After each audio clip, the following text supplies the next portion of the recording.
Bien, a continuación, para dar inicio a la exposición, quisiera presentar a la expositora que impartirá la sesión de hoy. Su nombre es Sandy Infanti Reyes.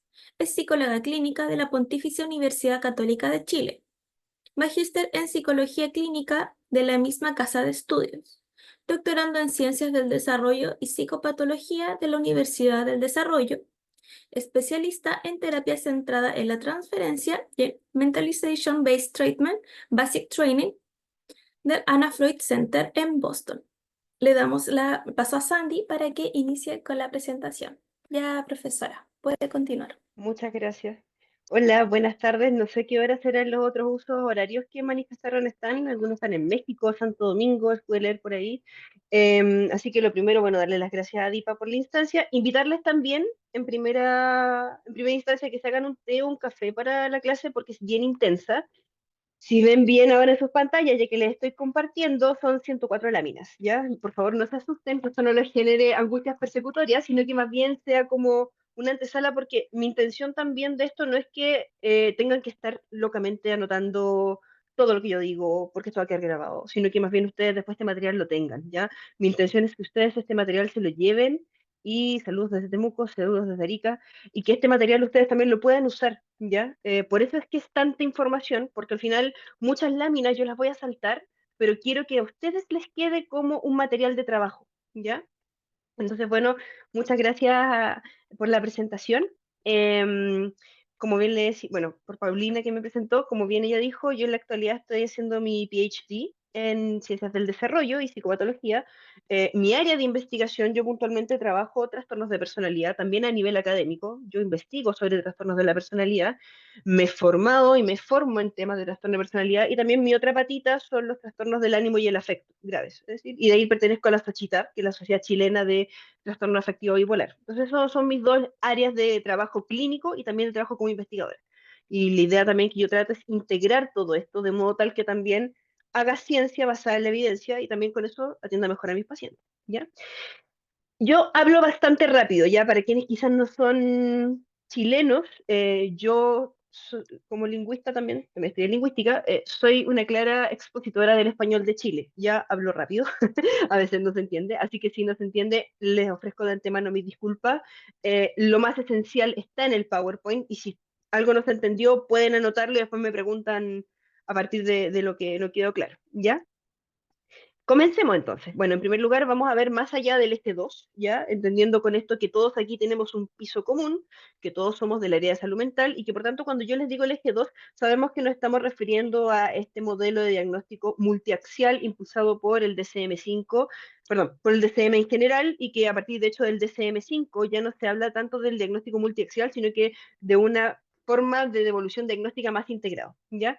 Yo, de hecho, diría que mi parte fuerte clínica es el psicodiagnóstico. La gente llega donde mí para saber qué está pasando, básicamente, ¿ya?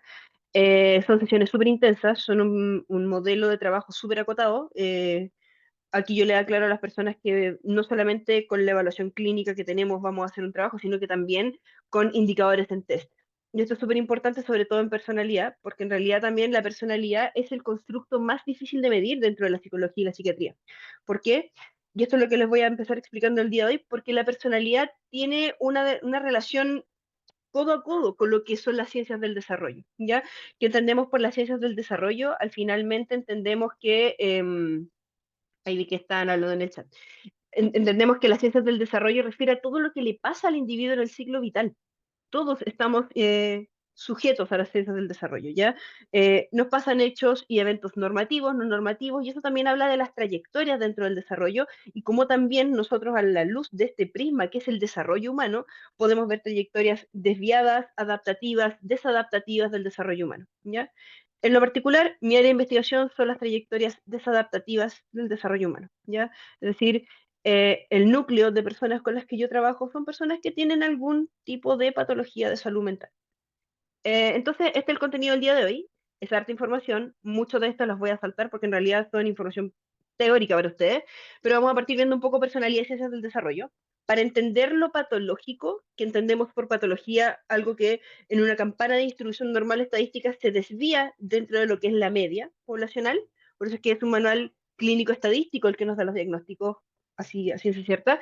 Em, Cuando hablamos dentro del desarrollo y de lo desviado o desadaptativo o patológico, como quieran decirlo, se entiende que primero hay que entender qué es lo normativo, ¿ya? Y lo adaptado dentro de lo que es una población normal, ¿ya? Normal, dentro de todo. Después vamos a ver la clasificación y diagnóstico. Ya nos vamos a ir de lleno con los trastornos de personalidad dentro de lo que es la forma categorial, dimensional y estructural. Y finalmente una metodología de la evaluación. Al final, ¿cómo hacemos un diagnóstico? Un diagnóstico serio, un diagnóstico responsable, un diagnóstico también que de una otra manera no solamente sea, ok, para nosotros como clínico el código del CIE-11 y del DSM-5, sino que también igual les voy a dar ahí podríamos decir que así como tips de cómo dar una devolución diagnóstica.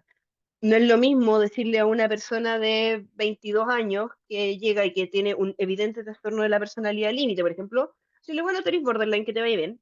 Antes decirle como, mira, lo que está pasando es que tú tienes algún grado de dificultades en tus relaciones interpersonales, en toda tu imagen, en tu conexión con los otros, en cómo al final gestionas tus emociones, y esto tiene el nombre de tanto, tanto, pero hoy en día, que también eso es importante que lo recuerden, y sobre todo en el contexto del diplomado, la evidencia nos dice que un buen tratamiento dentro de lo que es un trastorno de personalidad, la remisión sintomática es significativa. Dentro de lo que es la psiquiatría, bueno, en algún momento si quieren se los puedo compartir también. Yo hice un review el año pasado en el doctorado sobre cuáles son los abordajes farmacológicos dentro de los que es los trastornos de personalidad, ¿ya? Por lo general, las personas que tienen algún trastorno de la personalidad llegan en crisis, ¿ya?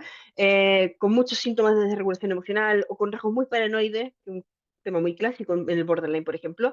Y claro, ¿qué hacen? Por lo general les dan antidepresivos, les dan algún tipo de, no sé, pues, aripiprazol, risperidona para estos pensamientos más como paranoides que se les producen. Pero el problema de fondo no se ataca con fármaco, a diferencia, y probablemente aquí los colegas que son psiquiatras, la evidencia nos dice que a diferencia de cualquier otro trastorno de salud mental, trastorno de personalidad, la primera línea de tratamiento es psicoterapia. Lo que pasa es que lo farmacológico se utiliza principalmente como una reducción sintomática en episodios agudos, ¿ya? Entonces es importante también que lo recordemos, porque también ahí hay una ventana de trabajo súper importante que nosotros podemos hacer, sean psiquiatras o psicólogos, con los pacientes. Y eso implica también una forma amable, una forma basada en la evidencia en que podemos trabajar con nuestros pacientes, que igual sufren, aunque esto sea ecosintónico, ¿ya? Em, entonces, primero, personalidad y ciencias del desarrollo, ¿ya? Aspectos a tener en cuenta, los trastornos de la personalidad, que es puntualmente el eje 2, es decir, una persona puede tener autismo, depresión, trastorno de la conducta alimentaria, parafilia, lo que a ustedes se les ocurra, igual estoy yo cambiando con los años, eh, y al final puede tener múltiples rasgos de personalidad, ¿ya? Los rasgos de personalidad están incididos por distintos factores, es algo multifactorial y como les decía, la personalidad es el constructo más complejo de medir en psiquiatría porque la personalidad, pensémoslo así, es un continuo, ¿ya? Todos nacemos y morimos con una personalidad, con un rasgo de personalidad, ¿ya? Pero ha habido muchos modelos de evaluación, el Big Five, estructural, por categoría, etcétera, ¿ya? Pero ¿qué es lo que pasa? Independiente del modelo epistemológico que nosotros utilicemos para poder medirlo, es algo que va interactuando con el ambiente. Y no es algo que es, si bien es cierto, es continuo, es dinámico. La gente se va adaptando, va teniendo experiencias, le pasan cosas, ¿ya? Entonces, por lo mismo hay factores genéticos. Un factor también a evaluar siempre es como familiares o personas cercanas que tengan algún grado de patología de la personalidad. Muchas personas pasa que no tienen idea, pero sospechan de un tío, de que el papá era medio no sé cuánto. La gente suele llegar con este tipo de mensajes en la consulta de salud mental. Factores biológicos también, que son los aspectos más temperamentales, es decir, hay factores que nosotros podemos medir y evaluar en guaguas, por ejemplo, sobre el temperamento. Les hice un cuadrito para que después esto se vea y queda mucho más entendible. Factores psicológicos, ya es decir, tiene mucha relación con lo que es al final cómo las personas van construyendo su propia identidad, su propia conciencia del sí mismo, sus vínculos y relaciones interpersonales con otro y consigo mismo, regulación emocional, etcétera. Factores ambientales, y aquí es donde vemos que el texto clásico de Baltes del año 89 que dice la diferencia entre nature y nurture, que es ambiente natura, nosotros ya sobrepasamos eso. Ya hoy día estamos hablando en realidad de que existe la epigenética, existen más que los factores del ambiente y podemos tener un par de hermanos disigóticos u homocigóticos, gemelos, ¿ya? Y pueden ser totalmente distintos. Así como casi como, yo tiro chistes bien malos, así como el gemelo bueno, el gemelo malo, es posible que exista eso, ¿ya? Porque el que tengan el mismo pool genético no significa que van a ser exactamente iguales, porque uno va interactuando con el ambiente. Y también porque hay interacciones complejas al final, ¿ya? La forma en que nos afectan las cosas, por ejemplo, son distintas. Entonces también punto uno, no hay una única forma de entender lo que es la personalidad, ya es un constructo que es complejo, que ha sido estudiado mucho, por mucho tiempo. La personalidad es algo que se viene estudiando, si lo pensamos ya desde Hipócrates, con la idea del timos, por ejemplo, que era el alma y que era toda esta parte que era como la forma, el carácter, y que después fue agrupándose a los tipos de cuerpo, y estaban los cuerpos más mesomórficos y que eran más vigorosos. Esto ha sido estudiado por siglos, ¿ya? Esto es más antiguo que todos nosotros. Pero un rasgo no constituye un trastorno. Es decir, una persona que tiene una regulación emocional y una impulsividad en áreas potencialmente lesivas, pero es lo único que tiene, no hace de plano que sea una persona con un trastorno límite de la personalidad, por ejemplo. Entonces, por eso también hay que tener harto ojo que es ir más allá del eje 2, ¿ya? La personalidad es algo multifactorial, incide en el desarrollo, ya en la forma en que afrontamos las cosas, y aquí está lo que constituye la personalidad propiamente tal, que es el temperamento, que es un factor biológico genético constitutivo del individuo, que podemos evaluarlo ya en guaguas, les voy a contar un poco de eso. El carácter, que al final es cómo esta mochila que nosotros traemos con herramientas va lidiando con el medio ambiente, ¿ya? Cómo se va perdón, a las cosas que le pasan en la vida. Y la identidad, que es también la consolidación del sí mismo, del self, del yo, y que es algo que también hace que uno sea único y distinto de los demás y que uno tenga un sentido del sí mismo, una coherencia y una continuidad del sí mismo. Ese punto es algo que se afecta mucho en los trastornos de personalidad, sobre todo los que son más cercanos a el narcisismo, el histrionismo y el trastorno límite de la personalidad. Implicancias epidemiológicas, hoy en día vemos que sobre todo lo que es borderline y narcisismo, tiene una alta prevalencia dentro de las consultas de salud mental, ¿ya? Pero lo que pasa es que por lo general o a los colegas les da temor o recelo o que puede tomarse a mal, pero hay alta incidencia por lo menos en una cantidad considerable de rasgos que pudiesen ser patológicos, no necesariamente hablando constituyendo un trastorno, ¿ya? También algo que está dentro de lo que se denominan como los factores incidentes en este constructo complejo que es la personalidad son los mecanismos de defensa. Es decir, al final, pero no pensemos como en identificación proyectiva o decisión. Pensemos en, por ejemplo, estrategias para afrontar o protegerse de las ansiedades, la angustia y las otras emociones. Y aquí este es un punto en que todas las teorías podemos converger y decir como, claro, para algunos, por ejemplo, más desde la línea psicodinámica de Kember, está este mecanismo a la base que es la decisión, donde están los polos, el polo positivo, el polo negativo, muy basado en la teoría de Melanie Klein. Ojo, yo menciono hartos autores, si algunos no lo conocen, anótenlo y después lo pueden preguntar, ¿ya? O, por ejemplo, lo que pasa más como desde el punto de vista dialéctico-conductual, con esta teoría que viene desde la Marta Lineman, que es puntualmente sobre, por ejemplo, que a la base hay una desregulación emocional y, por tanto, el mecanismo de afrontamiento es a través de la regulación de eso. O, por ejemplo, en realidad también, que más desde la línea de Fonagy, Ferguson, que es como hay problemas en la mentalización que hace que la persona, por ejemplo, ponga en la mente del otro lo que está en su propia mente, que es el pensamiento teleológico y la pseudomentalización, y eso genera algún grado de conflicto interpersonal y de desregulación emocional. Al final, todo esto es como que estamos todos hablando de lo mismo, pero hay que tener una visión ecléctica, es decir, hay un problema, ¿ya? Y eso es lo que tenemos que conversar. Ah, bueno, y también la Profesora, mente y cuerpo. Alguien profesora, Paulina, yo, dígame. sí, disculpe, es que su pantalla en mi cuenta se ve muy chiquitito, no se ve la pantalla completa. Ah, ya, a ver, entonces, agrando acá, ahí sí, Ahora se ve más grande. ya, perfecto. Ya, ¿Pero ahora está sí. bien ahí o más grande? Ya, perfecto, No ningún sé problema. si, Gracias por ya el... sí. Ahora se ve mucho mejor que antes. Voy a agrandarlo un poquito más acá, igual. Al tiro, al tiro, al tiro. ¿Ya? Entonces ese es el punto. Y, también hay un background importante, es decir, hay ciertos indicadores del desarrollo que hacen que una persona tenga mayor posibilidad de factores de riesgo de desarrollar un trastorno de personalidad. Trauma, condiciones adversas en la infancia, falta, por ejemplo, de cuidados parentales. Hay un libro que les traje ahí la foto del libro para que lo puedan... Sí, voy a mandar el PPT. Hay algo que ustedes pueden ver también aquí en una de las láminas que habla sobre el desarrollo de la psicopatología en general. eh, y en realidad sí, nosotros podemos ir viendo cierto desarrollo desadaptativo de la personalidad desde temprana edad, desgraciadamente hablando. Pero es bueno eso, alguien diría como que terrible, pero en realidad es bueno porque es una ventana de trabajo que se puede hacer. Y esa es la diferencia que tenemos. Hace 20 años atrás o hace 30 años atrás, decirle a alguien que tenía un trastorno de personalidad era básicamente condenarlo a, no sé, vayas a diálisis. No le queda nada que hacer. Ahora es como, mira, ¿sabes qué pasa esto? Hay una ventana de oportunidad para trabajar. Hay una enorme ventana de oportunidad para trabajar. Y eso es súper importante que se lo transmitan a sus pacientes.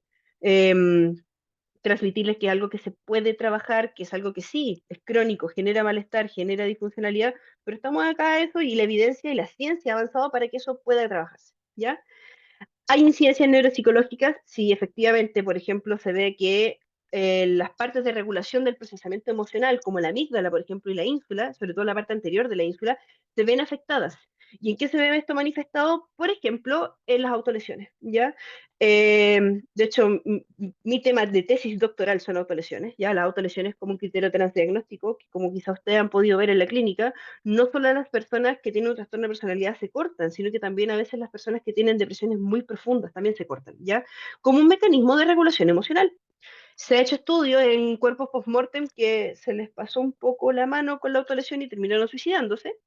Y que claro, se ha visto que efectivamente en comparación a grupos de control que se suicidaron de otra forma o que han muerto también de otra manera, hay una reducción en parte de la ínsula, ya que es un núcleo de procesamiento emocional. Eh, Ahí está, básicamente me va a saltar un poco esto, pero es para que vean que hay también una parte neuropsicológica y neurobiológica, ¿ya? El temperamento, ya el primer punto es el temperamento es las diferencias individuales que vemos, pero que están dadas por un componente biológico genético. Existen test, existen pruebas para poder medir, por ejemplo, al menos 4 ejes distintos dentro de lo que es el temperamento en guaguas, ¿ya? Y en niños chicos, ¿ya? ¿Esto de qué nos sirve? No nos sirve necesariamente hablando para predecir como, oh, este lactante menor va a tener un trastorno de personalidad antisocial. No, nos sirve para predecir, por ejemplo, mayor posibilidad o propensión a trastornos ansiosos, trastornos depresivos, considerando también el background familiar, etcétera, etcétera. ¿Ya? Fue el temperamento de eso que traemos todo y que es algo que viene desde el nature, ¿ya? Que es básicamente de la carga genética que traemos, ¿ya? El punto es cómo se manifiesta. La personalidad es algo estable, ya si seguimos con esta perspectiva más del desarrollo, es a través del tiempo y las situaciones que se mantiene estable y que organizan el comportamiento y también organizan la forma en que la persona entiende y se relaciona con el mundo, ¿ya? Entonces, el temperamento, por ejemplo, considera estas diferencias individuales, pero dentro de lo que es la personalidad también vemos la extroversión, el neuroticismo. Estas teorías están mucho más basadas en el Big Five, ¿ya? Para quienes no lo manejan. Y claro, básicamente voy a saltarme un poco esto porque no nos sirve tanto para lo que vamos a ver hoy, pero sí quise ponérselos porque quiero que les quede como material de análisis, ¿ya? Y de trabajo. Me interesa que ustedes se lleven la máxima posibilidad de información de esto, ¿ya? Hay rasgos que se van viendo desde la infancia y la adolescencia. Mira, les voy a dar el ejemplo más burdo. No sé si ustedes alguna vez han visto las camadas de perros. El temperamento es algo que compartimos con los otros mamíferos, ¿ya? Y una vez ve camadas de perros, perros recién nacidos, y hay perros que son más parecidos al carácter de la hembra y otros más al macho. La hembra más agresiva, por ejemplo, hay perros que son más agresivos, y el macho más tranquilo, más pasivo, así. El temperamento es lo mismo. Por eso es que hay guaguas que uno las observa y es como, uy, es tan parecido a la mamá cuando chiquitita, llora todo el tiempo. Em, y eso es parte del temperamento. Entonces, hay influencias genéticas, hay influencias en el desarrollo y al final todo esto yo se lo resumí en este cuadro que les hice, que habla puntualmente de cómo son los rasgos que se ven del temperamento y la manifestación, ¿ya? En niños y en guaguas. ¿Por qué es importante entender esto? Porque estos son predictores, pero los predictores no necesariamente hablando hacen que se cumpla una hipótesis, ¿ya?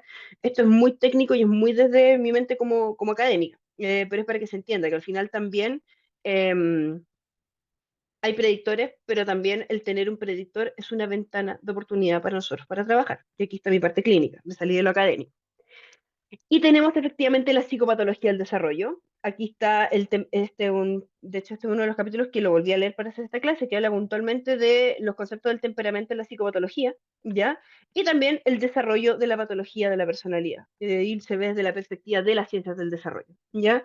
Este es el texto, es del año 2014, si no me equivoco. Yo no se los puedo pasar, no, pero en internet está en alguna parte, ¿ya? Recuerden que van a tener después las láminas, entonces ahí pueden ver la foto de esto. Y el capítulo que yo recomiendo son estos dos, el capítulo 16 y el capítulo 36. No he encontrado este libro en español, así que quizás para quienes ahí tienen un poco esa barrera idiomática, quizás puede ser un poco más complejo, pero dentro de todo igual es bien amigable, ¿ya? Entonces ahora vamos a la parte quizás que nos convoca más hoy, que es la clasificación y el diagnóstico de los trastornos de la personalidad. Hay, primero, lo que hablábamos recién, personalidad patológica normal, ¿ya? Les conté un poco que comprende la personalidad, temperamento, carácter, identidad, ¿ya?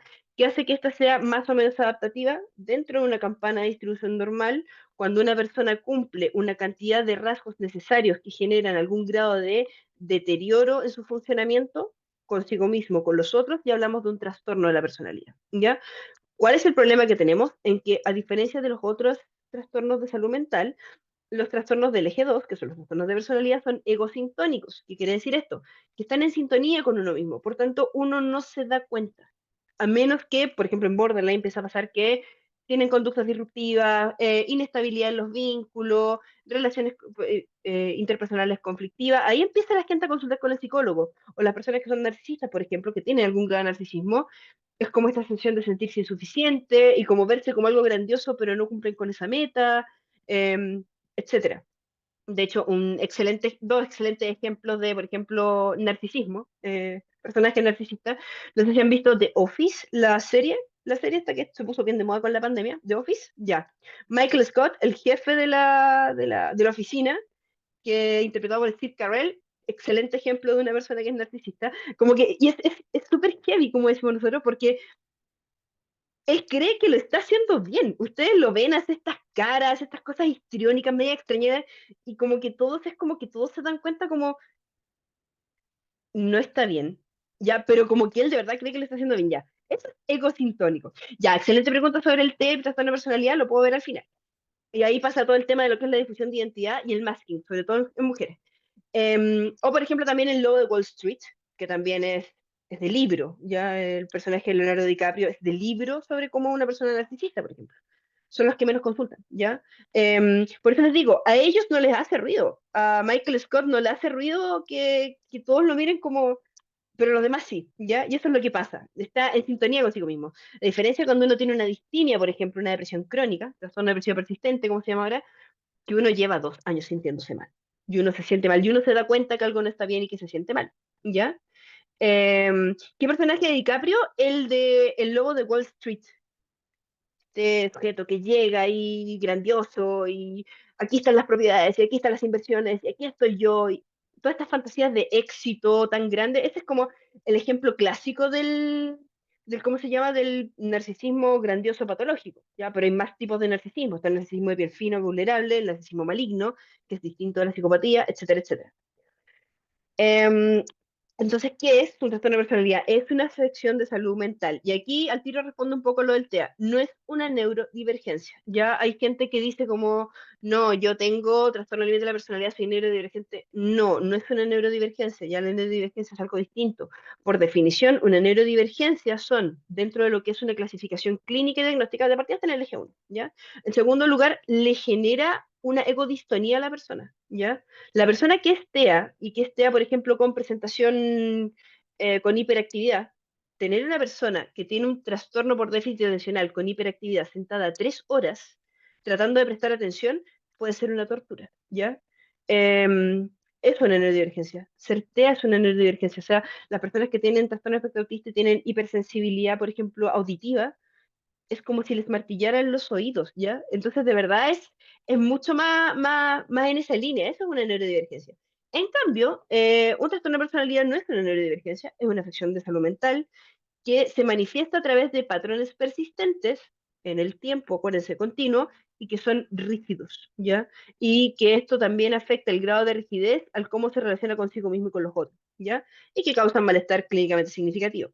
Los rasgos de personalidad son características del comportamiento adaptativas, es decir, uno a veces puede ser un poquito obsesivo, no hablo de TOC, hablo de trastorno de personalidad obsesivo compulsivo, Em, pero pueden flexibilizar ya. No estamos hablando de un trastorno de personalidad obsesivo compulsivo, estamos hablando de una persona que tiene rasgos obsesivos, pero que puede ser flexible, se puede adaptar. Un trastorno de personalidad no genera esa flexibilidad y por tanto le genera algún tipo de conflicto, ¿ya? Em, las personas con neurodivergencia sí pueden flexibilizarse dentro de todo. Hay que salirse un poco también de ese paradigma de que todas las personas que están dentro del espectro del autismo son niños que cuando chicos coleccionaban dinosaurios. Ya en realidad no, es mucho más que eso. Les puede generar una crisis, un desajuste dentro de la rutina, pero no llega al punto tal, por ejemplo, de lo que pasa en el trastorno de personalidad, que es algo relacional. ¿Ya?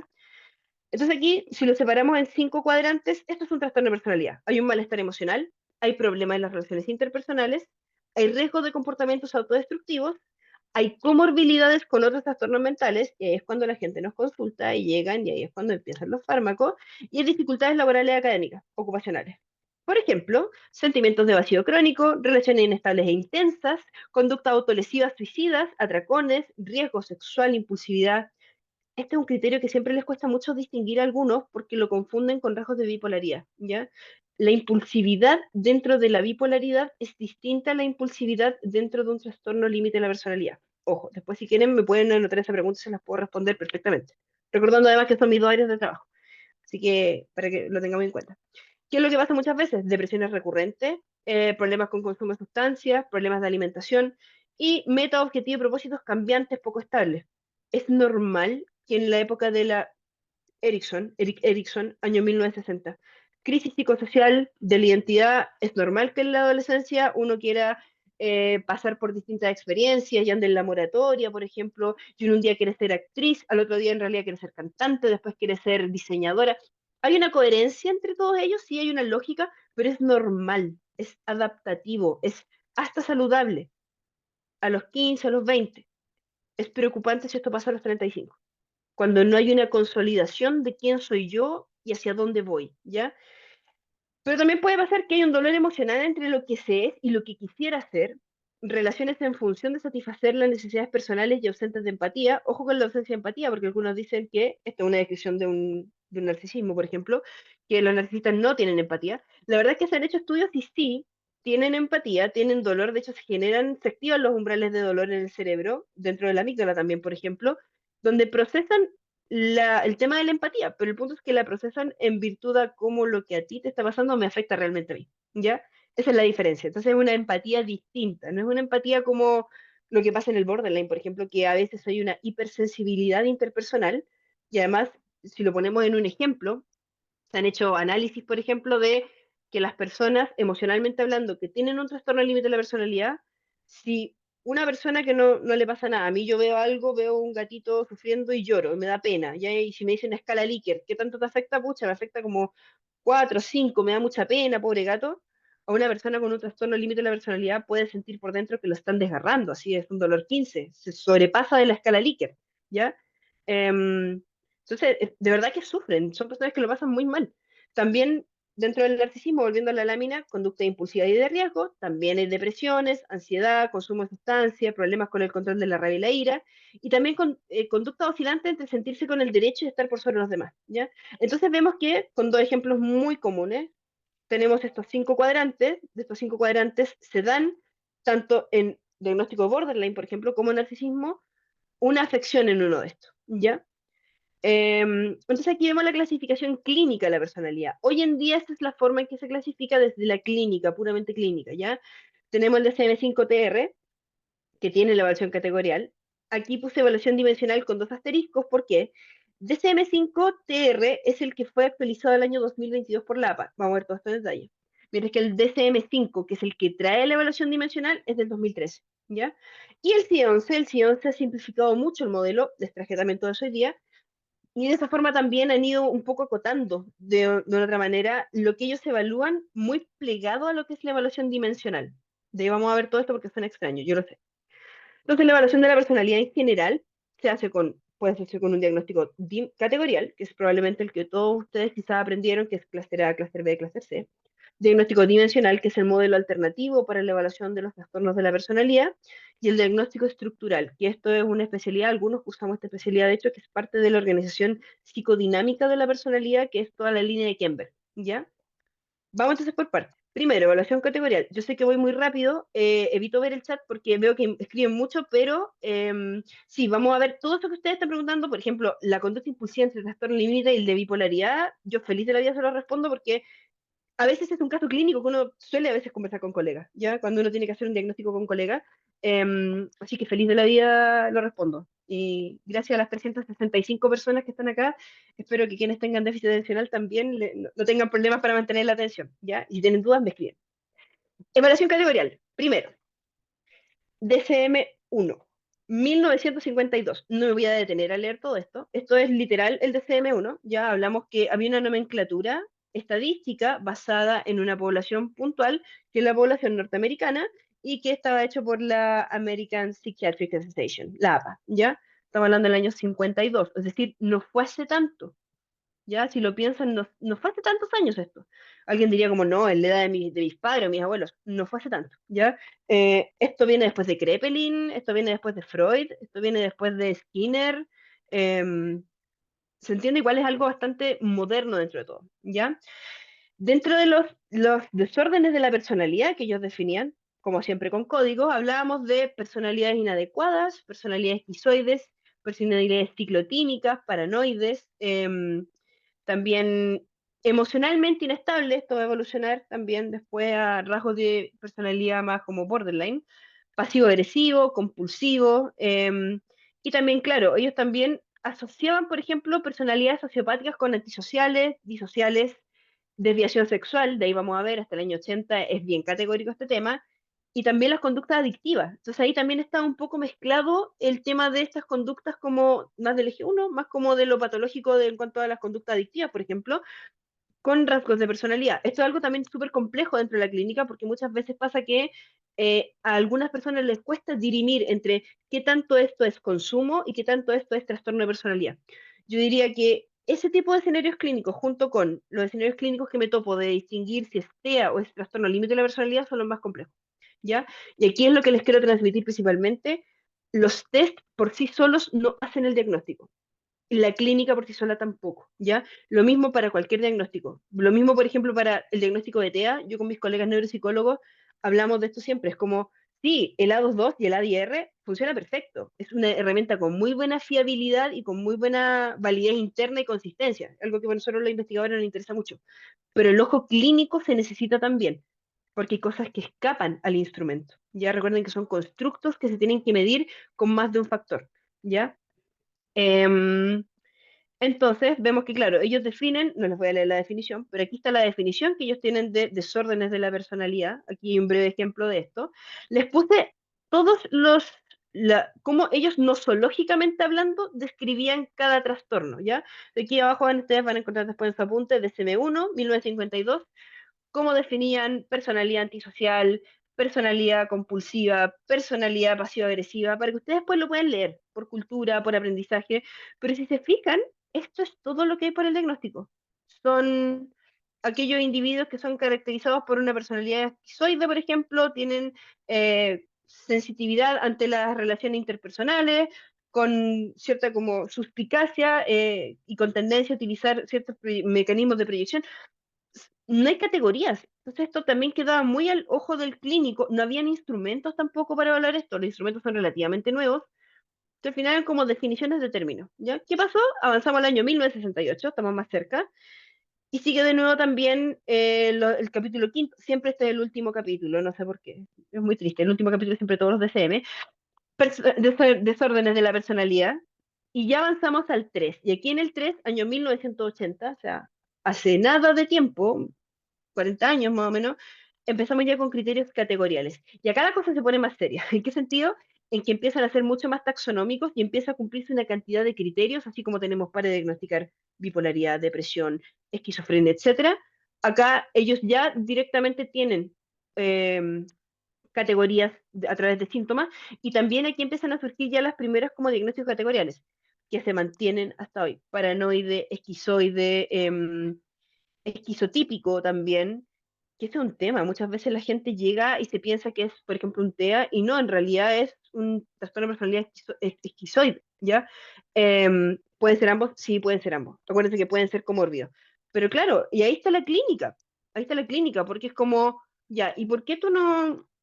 ¿Pero qué pasa? Cuéntame, ¿por qué en realidad no quieres estar con nadie, tener relaciones sexuales con nadie? ¿Por qué?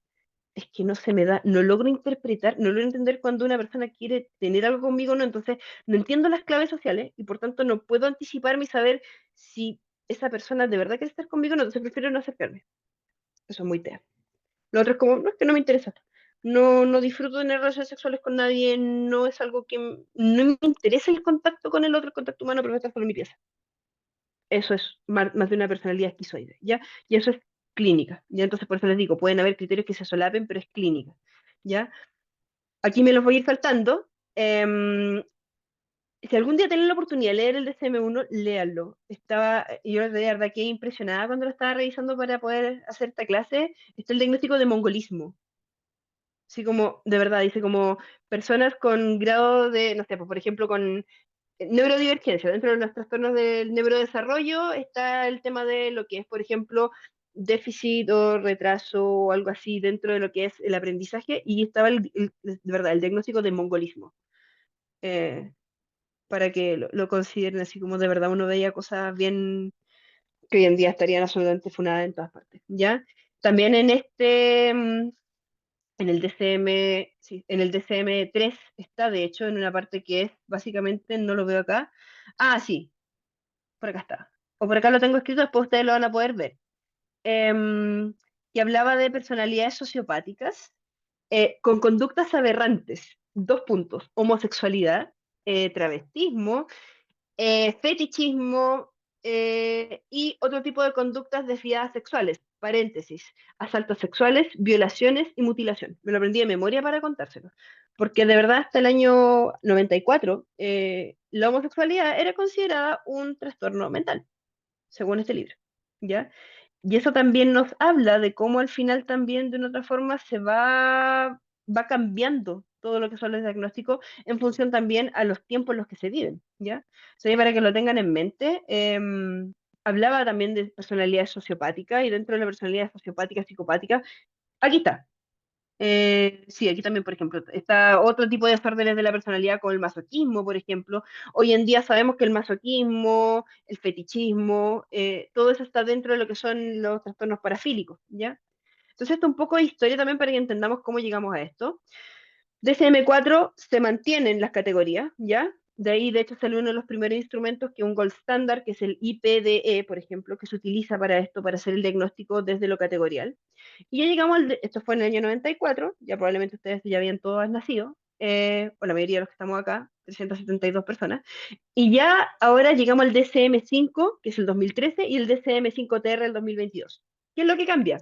DCM5 2013 sigue con la misma clasificación nosológica de lo que es un trastorno de personalidad y con los mismos criterios categoriales que nos llevan a estos tipos de clúster que probablemente ustedes los leyeron como clúster A, raros excéntricos; clúster B, dramáticos, emotivos o inestables; clúster C, ansioso o temeroso, ¿ya? Estos son nombres que se les ponen, de hecho, muchas veces en la literatura para poder ilustrar cómo se dan los trastornos de personalidad. Si ustedes se salen de todo esto y nos salimos del rol de lo clínico, y a una persona, siendo una paciente, le dicen esto, ¿cómo se siente la persona? Eso es lo que quiero que ustedes de verdad se queden con eso. Que el impacto emocional que a una persona le pueden decir como, no, es que mira, tú tienes un trastorno que en verdad eres dramática porque tienes un histrionismo que es esta emotividad excesiva y demanda atención. Ahí está la empatía con el paciente y también el trato humano a los pacientes, ¿ya? Y esa es toda la evaluación categorial. Son categorías, son criterios, son categorías discretas, cumple o no cumple. ¿Qué pasó? Que dijeron, ok, sí, cumple o no cumple en base a un criterio estadístico, pero hay distintas formas de presentación y podemos ver que alguien cumple las cosas, pero que es funcional totalmente. O por el contrario, es muy disfuncional, pero no cumple con ninguno. Entonces ahí surge la evaluación dimensional. Y acá es donde viene el modelo alternativo. Aquí, bueno, si ustedes revisen, yo tengo el DCM5 impreso, el grande, el de bolsillo, en PDF, en todas partes. Y este error aparece de fábrica de ellos. Y a mí, cada vez que lo veo, me obsesiono y digo, ¿por qué no lo arreglaron? ¿Ya? Otro punto importante también: si se fijan, el número de DCM4, DCM3, DCM2, DCM1 era con números romanos; DCM5 es con números arábicos, ¿ya? Eso responde también a porque hay un modelo que se está pensando más que nada a que esto sea casi como ya como una actualización de software más adelante, ¿ya?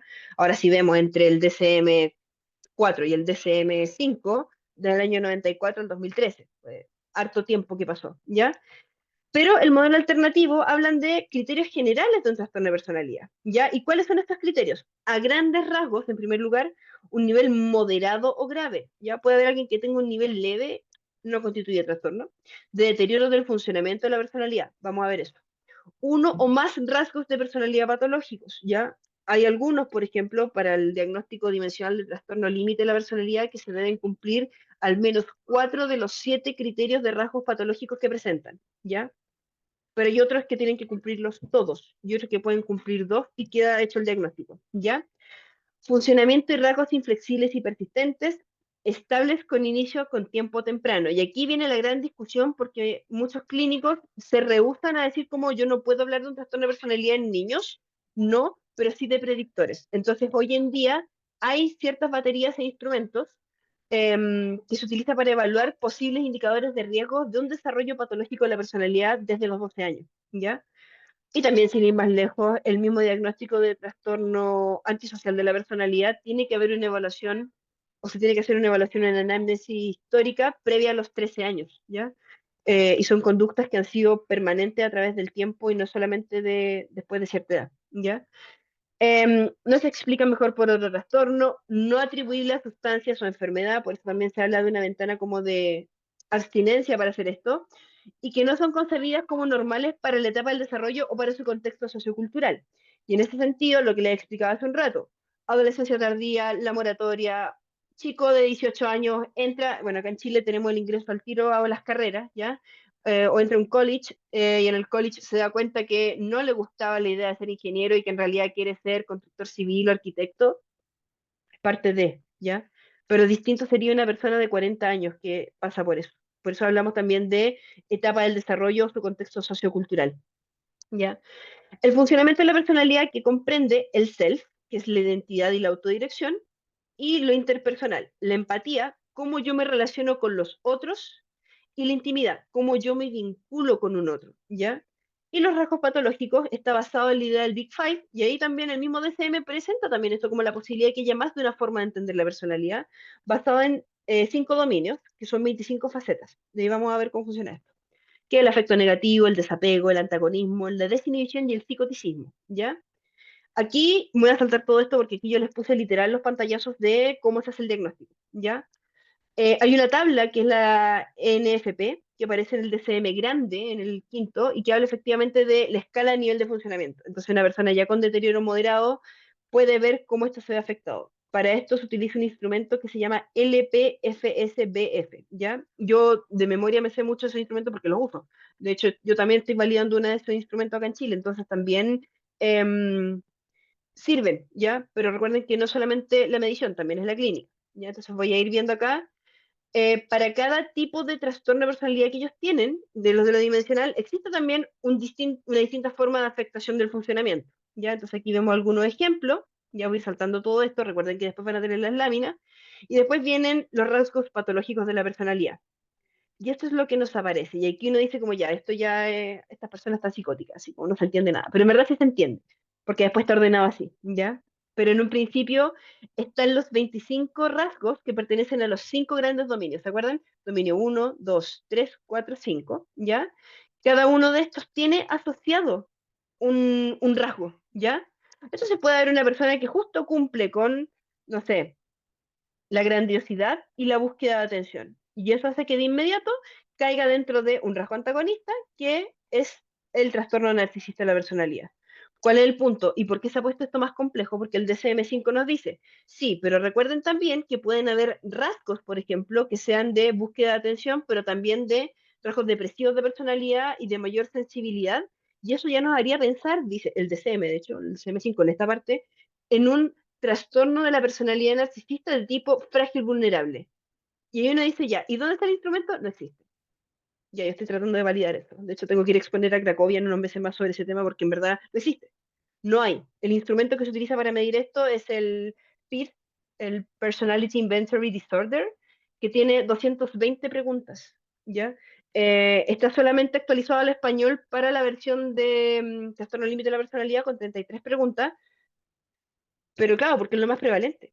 Pero, por ejemplo, si ustedes quieren hacer una distinción fina entre un trastorno narcisista vulnerable, maligno o grandioso, instrumento en español no existe. No existe una adaptación aún, ¿ya? Entonces ahí vemos que también hay otras barreras y que ahí la ciencia estamos avanzando lo más rápido posible para hacer buenos diagnósticos, ¿ya? Después si lo vemos, esto queda ordenado de la siguiente forma, ¿ya? Si se fijan, trastorno límite de la personalidad, tenemos todos estos rasgos, cumplir al menos 4 de estos frente al narcisismo, que son 2 rasgos y punto, ¿ya?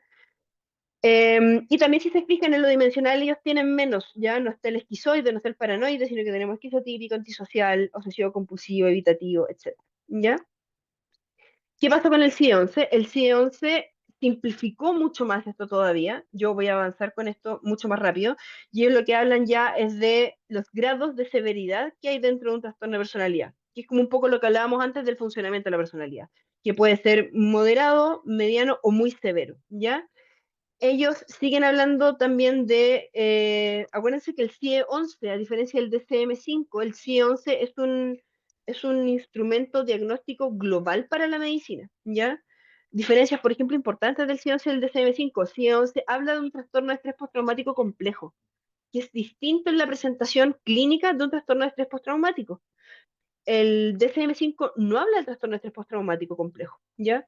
Eso para quienes somos clínicos hace una diferencia importante, sí, la hace, ¿ya? Pero al nivel de codificación no. Entonces, por lo mismo, el CIE-11 tiene, ustedes ponen trauma en la página del CIE-11, que aquí también está la página, se los dejé, y si ustedes pinchan acá, los va a mandar directamente el link de esto para que lo puedan revisar en internet.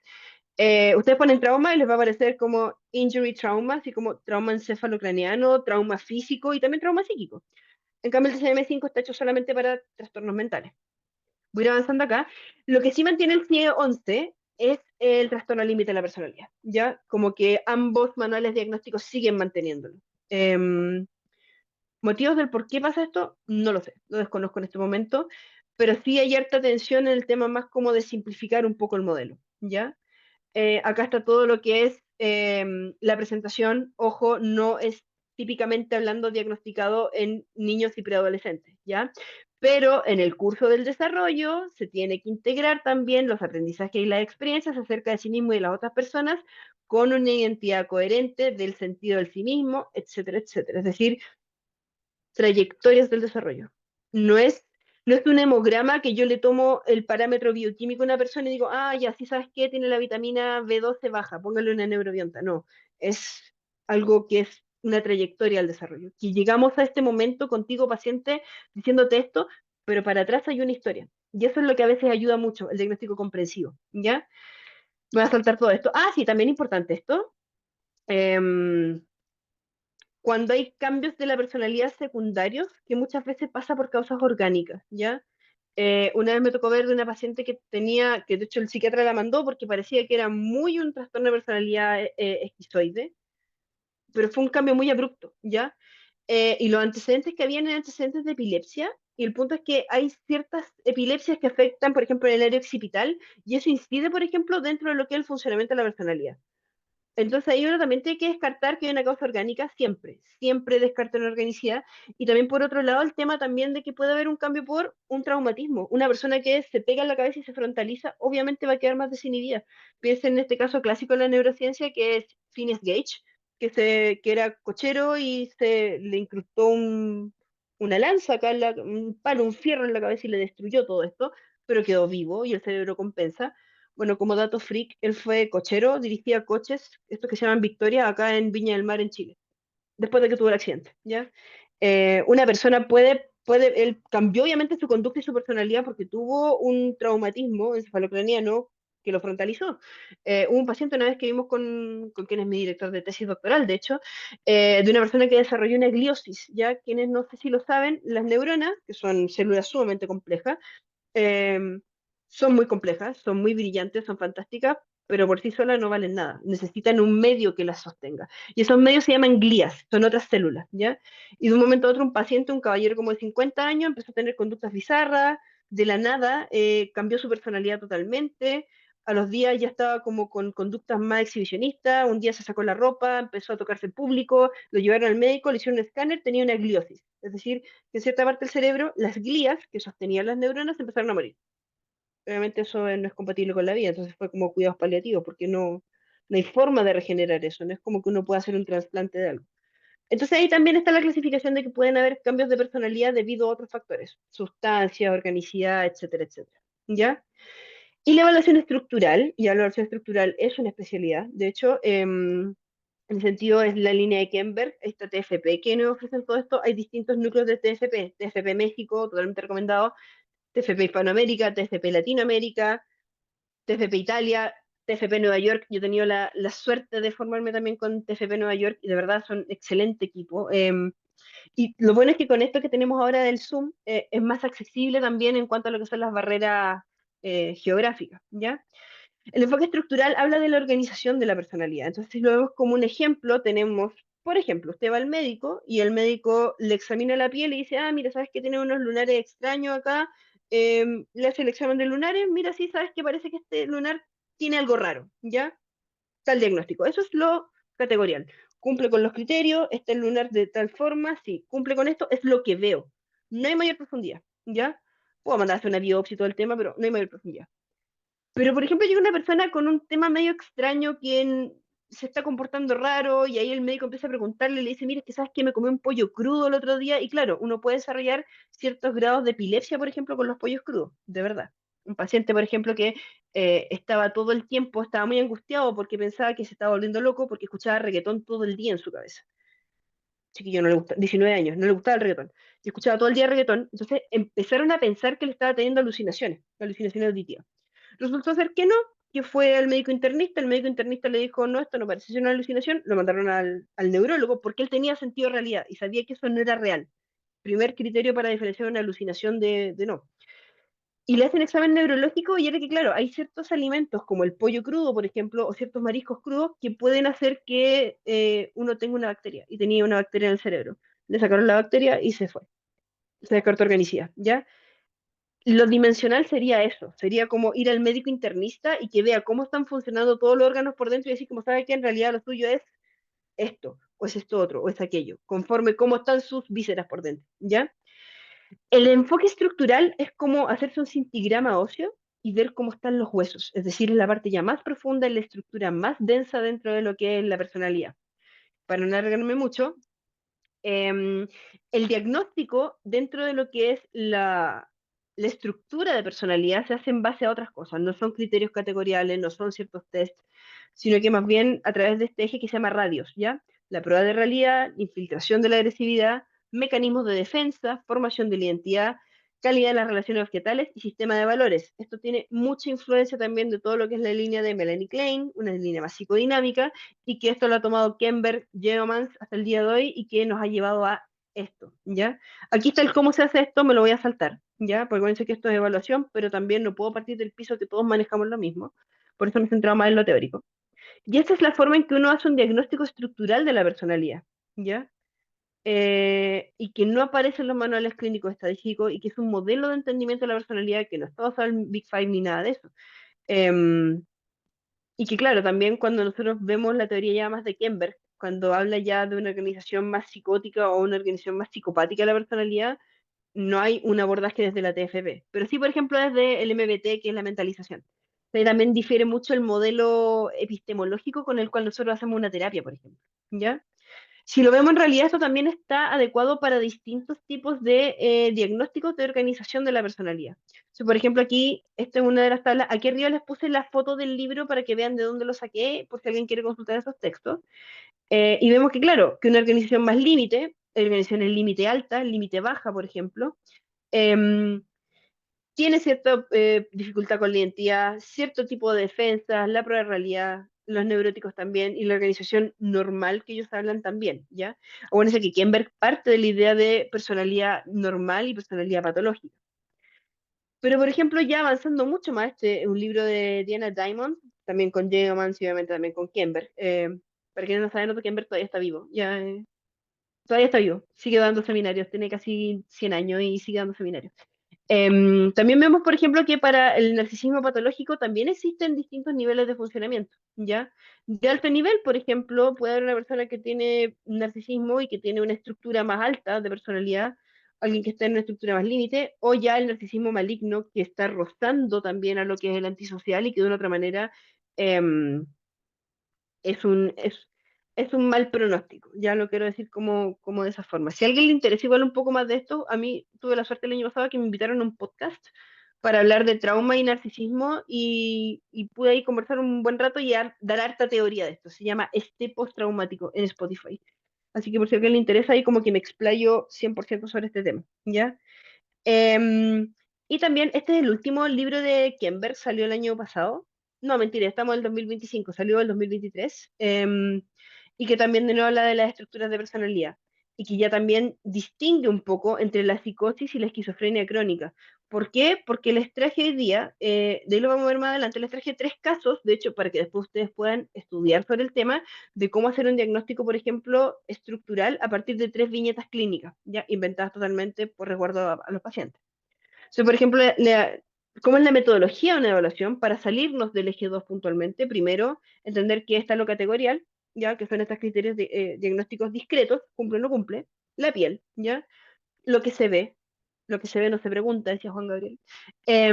Lo dimensional es como que se refiere a la evaluación de los rasgos, cómo funciona conmigo mismo, con los otros, etcétera, etcétera. Y qué tanto patológico puedo tener eso. Y lo estructural, que es el modelo radios, que ahí les conté un poco de qué se trata. Y que repito, aquí tienen explicado paso a paso cómo se hace, ¿ya? ¿Cómo abordamos una evaluación? Primero, información clínica, siempre preguntar, entender la historia del paciente, entender la vida del paciente. Esto, por ejemplo, que tú tienes ya, de que no sabes quién eres, paciente de 25 años. No sabes quién eres, no sabes hacia dónde vas. ¿Te ha pasado, por ejemplo, que con distintas personas es como si tuvieses una máscara con cada persona, de modo tal que al final llegas al final del día, estás agotada y dices, no sé quién soy? Sí. Ya, y cuéntame, cuando eres niña, por ejemplo, ¿hacías esto de imitar a las otras personas para ser integrada socialmente? ¿O es porque en realidad es una forma como de complacer a los otros y poder de otra manera buscar un sentido de quién eres en este mundo? No, mira, en realidad lo que hacía cuando chica era que trataba de imitar a mis compañeras, pero nunca he logrado entender cómo soy realmente porque me cuesta entenderme. Entonces, imitaba a mis compañeras, a las que les gustaba una cosa, imitaba sus gestos. Entonces era como ser distintas personas, pero al final yo entiendo que yo soy yo y que me cuesta, pero en verdad como que me agota porque tengo que imitar. Ya, eso es un masking, no es una difusión de identidad. Difusión de identidad es cuando la persona me dice, no, es que la verdad es que yo soy como que no sé, como que hay una versión de mí que es súper simpática, súper dicharachera, es súper entradora, y otra versión de mí que es callada, que es súper hostil, y otra que, pero al final no sé quién soy. Como si tú me pides en una sola palabra que me define a mí misma, no puedo. Eso es difusión de identidad. Pregunta clásica para hacer la distinción de difusión de identidad. Ya, descríbeme a alguien, la persona que más ames en este mundo. Descríbeme a esa persona. Mira, te puedo describir a mi pareja que es sensible, compasivo, que es súper bueno, súper estudioso, súper Mateo, casi el Padre Hurtado, nuestro santo chileno, ¿ya? Y descríbete a ti misma, ¿cómo te describirías? Mira, sí, soy súper sensible, compasiva, soy casi la Sor Teresita de los Andes, santa chilena. Ah, ya. Que se da cuenta uno ahí que hay una difusión de identidad tan grande que no logra separar su self del self de otro. Y esto se evalúa con un instrumento en que el tipo, por ejemplo, que pregunta eso, pero también, por ejemplo, cuando vemos el funcionamiento de la personalidad, en la identidad, un deterioro del funcionamiento de la identidad tan grave del self que la persona no sabe quién es. Esa es una diferencia importante, por ejemplo, y que muchas veces se confunde quizás con un masking, como les contaba recién. Entonces, todo esto es información clínica, esto es conversar con el paciente, escucharlo, mirarlo, medir un poco, uno por Zoom igual puede hacer eso, medir un poco el clima de cómo es esa persona, cómo llega a la sesión, cómo toma la hora, etcétera. Identificar los criterios diagnósticos, ¿ya? Comparar los síntomas con los criterios diagnósticos, es decir, al final ver, como lo que les decía recién, ya, ok, esta persona tiene severos temas de la identidad, pero es debido a que no tiene una identidad propia, porque trata de encajar socialmente, porque no logra entender cómo funciona el mundo, o bien es porque en verdad no sabe quién es, hacia dónde va, tiene dudas con su identidad, no me refiero a identidad sexual, me refiero como un día quiero ser, es como las Barbie. La Barbie ingeniera, la Barbie astronauta, la Barbie veterinaria, la Barbie modelo, la Barbie mamá y la Barbie profesora. Quiero ser todas las Barbies y al mismo tiempo no soy ninguna Barbie, ¿ya? Estoy siendo súper extrema para poder decir esto didácticamente hablando, ¿ya? Seleccionar el trastorno de personalidad más adecuado, y a veces pasa que no hay trastorno, no hay nada, de verdad, y como, o no, mira, tienes rasgos obsesivos, pero en verdad no un trastorno, porque logras flexibilizar, logras de una otra manera adaptarte, ¿ya? La estadística dice que conforme van pasando los años, la sintomatología de un trastorno de personalidad va decreciendo, ¿ya? ¿Qué es esto? ¿Por qué es bueno saber esto? Porque en la medida en que entre más temprano detectemos algún posible desarrollo patológico de la personalidad, tenemos una ventana de oportunidad para trabajar. Pero, por ejemplo, si nos llega una persona de 55, 60 años, ¿ya? Con todos los síntomas que uno podía ver en una paciente borderline de 20, 22 años, el pronóstico no es tan bueno. No quiere decir que no se pueda hacer nada, sino que el tratamiento va a ser más complejo, ¿ya? Y ahí yo lo que más sugiero es que uno también, uno tiene que tener humildad como terapeuta, uno tiene que tener humildad como clínico y ser honesto, decir como, si no puedo con este caso, yo derivo, ¿ya? Y ser honesto, ¿ya? Porque al final hay que pensar ahí un tema más ético, de un principio de no maleficencia, ya que un principio básico ético de todo clínico, ¿ya? Y realizar un diagnóstico de forma cuidadosa, de forma respetuosa, basarse también en una evaluación que sea rigurosa, que sea certera, que dé pruebas también, es decir, que no sea como al azar, como no es que yo te vi un día como hablando, no, pruebas, ya de hecho un informe claro, a veces tengo colegas que critican mucho los informes que son muy detallados, yo hago de informes muy detallados, yo cuando emito un informe psicodiagnóstico tiene entre 35 a 40 páginas a veces, porque prefiero que el paciente se lleve una tesis de su vida antes que quizá un papel de 2 páginas que diga tiene trastorno límite. Porque la idea es que la persona entre más entiende y comprende su estado de salud, más agencia puede tener y más autonomía puede ejercer sobre su propio estado como persona, ¿ya? Intervenciones dirigidas, acá les dejo algunas sugerencias, me estoy pasando 7 minutos. Aquí les menciono algunos cuestionarios de autorreporte que pueden complementar la clínica. Y aquí finalmente les dejo unos casos para que vean, por ejemplo, el caso y después el análisis del caso, ¿ya? Personalidad neurótica, personalidad límite y una personalidad más psicótica, ¿ya? Que es mucho más complejo. Importante también que nos preguntemos siempre cuándo diagnosticar, ¿ya? ¿Y para qué diagnosticar? Eso es súper importante. Si a mí me van a pedir, yo no soy psicóloga laboral, estoy muy lejos de eso, ¿ya? Si me van a pedir hacer un diagnóstico de un trastorno de personalidad en un contexto de selección de personal, hay que ahí preguntarse un poco decir como qué tan adecuado es esto o no, ¿ya? ¿Para qué diagnosticar? ¿Esto está interfiriendo o no dentro de lo que es tu proceso, por ejemplo, de salud, enfermedad, etcétera? Así que esto, traté de hacerlo en tiempo récord, son 104 láminas, yo sé que son muchas, pero la idea, repito, es que ustedes se lleven esto como un apunte general de toda la información y con las referencias ahí también para que puedan después usarla en su trabajo y práctica clínica. Así que eso, lamento si hablo tan rápido, les doy las gracias por su atención. El PowerPoint se los van a enviar. Y en realidad aquí Leo, de verdad las gracias por parte de ustedes en el chat. En verdad soy yo quien le agradece a ustedes porque también mantener la atención sostenida, que es un proceso psicológico básico que demanda mucha función ejecutiva. Además, a esta hora y quizás con el cansancio, para mí yo sé que de verdad yo lo valoro mucho, porque sé que también esto interfiere en su calidad de vida, en tiempo con la familia, así que gracias a ustedes por la atención. Y nada, pregúntenme lo que quieran nomás, yo lo escucho. Sí, ahí están levantando las manitos. Ahí yo les voy a hacer la palabra. Primero levantó la manito Paulina Pillado. Hola, buenas noches. Hola, buenas Em, noches, Paulina. Mira, te quiero hacer una consulta respecto a un tema que súper interesante que encuentro yo, que hablaste de la evolución del diagnóstico, ¿ya? ¿Cómo tú sugieres esta evolución?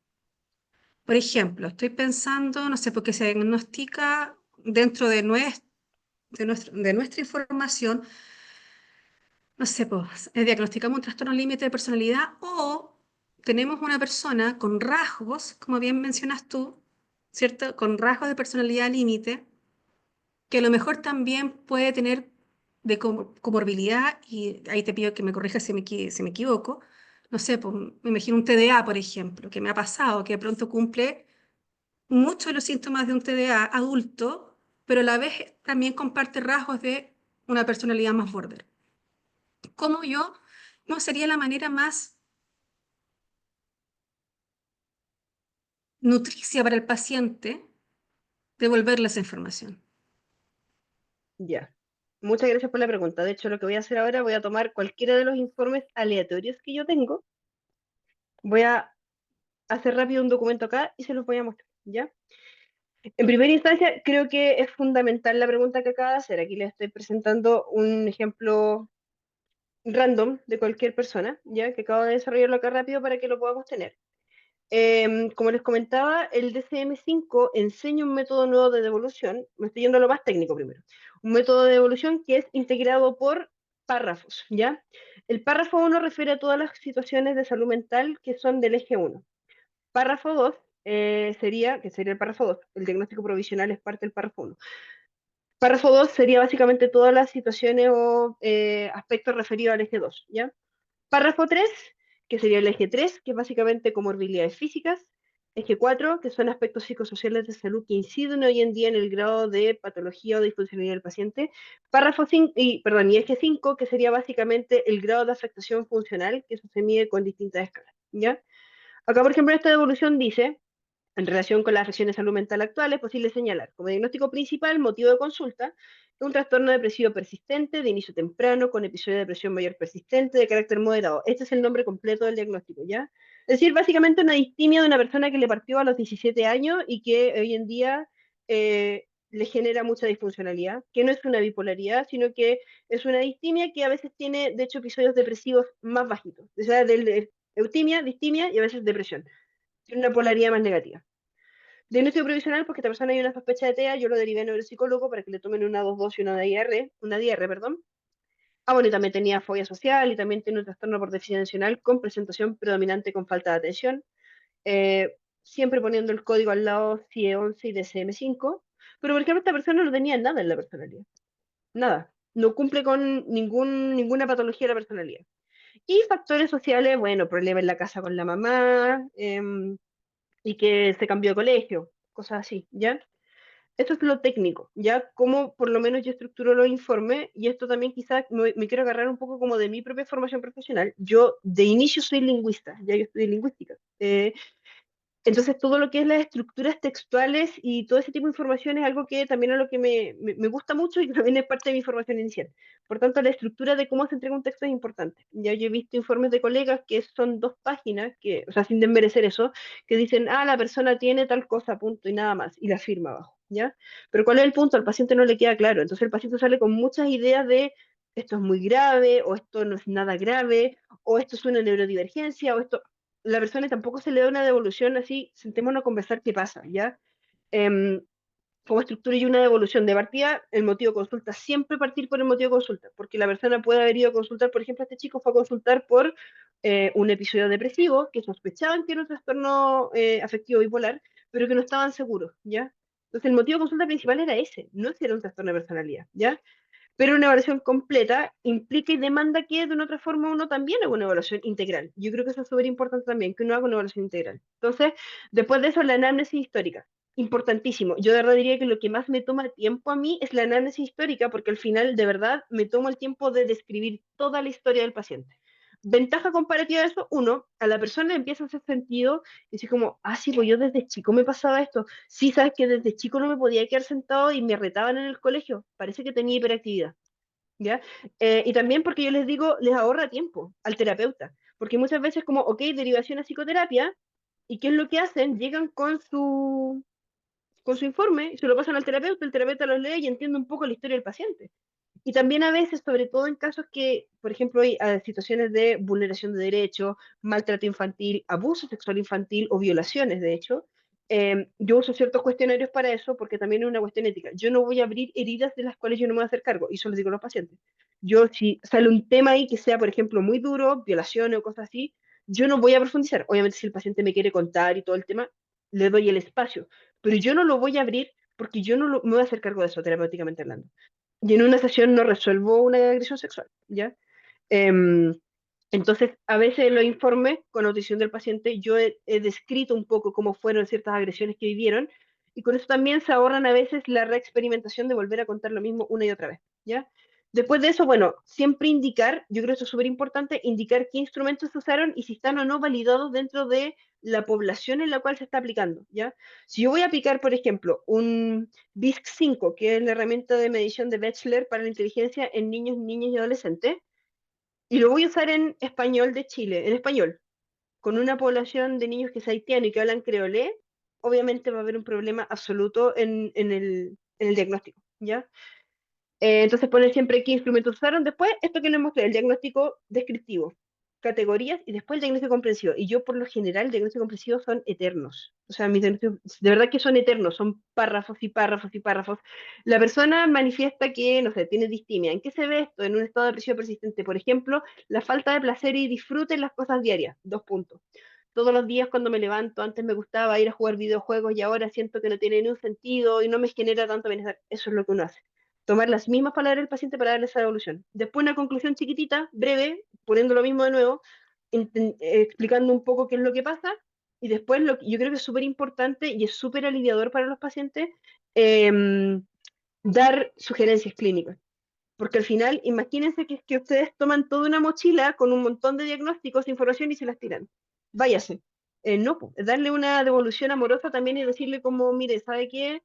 Consulte con un psiquiatra por esto, ¿sabe qué? Le recomiendo quizás que tome un terapeuta ocupacional, ¿sabe qué? Quizás es bueno poder hacer esto. Y en cuanto a la cantidad de sesiones, justo vi eso, en cuanto a la cantidad de sesiones, por ejemplo, em, yo por lo general lo que hago, las sesiones de evaluación son 4 sesiones de evaluación que es solo entrevista clínica. Además de eso, yo implemento un montón de test y baterías. Entonces los psicodiagnósticos son súper intensos, las personas de verdad terminan cansadas. Y después una sesión de devolución, ¿ya? Em, ¿En cuántas sesiones yo podría abordar una agresión sexual si ya establecí rapport? Yo no trabajo agresiones sexuales. Y ahí también está el límite del terapeuta. Yo no trabajo agresiones sexuales, yo no trabajo con abusadores tampoco, ni tampoco con personas que tienen parafilia. Ya es parte como de mi objeción de conciencia. Entonces, cuando me han llegado casos de agresión sexual, los derivo tengo una colega que es experta en trauma y agresiones sexuales.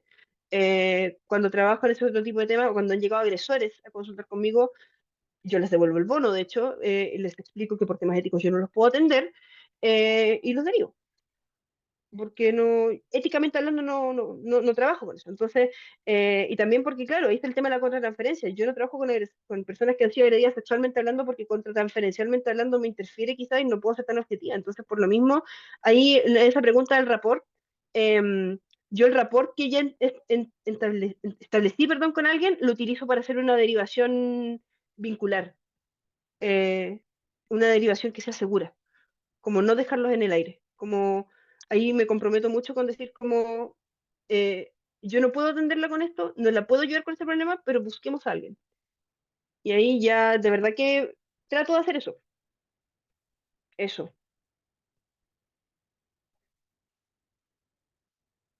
no sé qué más. Espero que resuelto un poco la pregunta.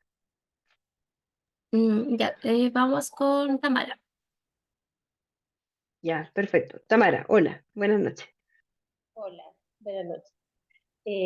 Mira, tengo dos preguntitas. Una como en relación al diplomado que están, por el cual se levanta esta instancia.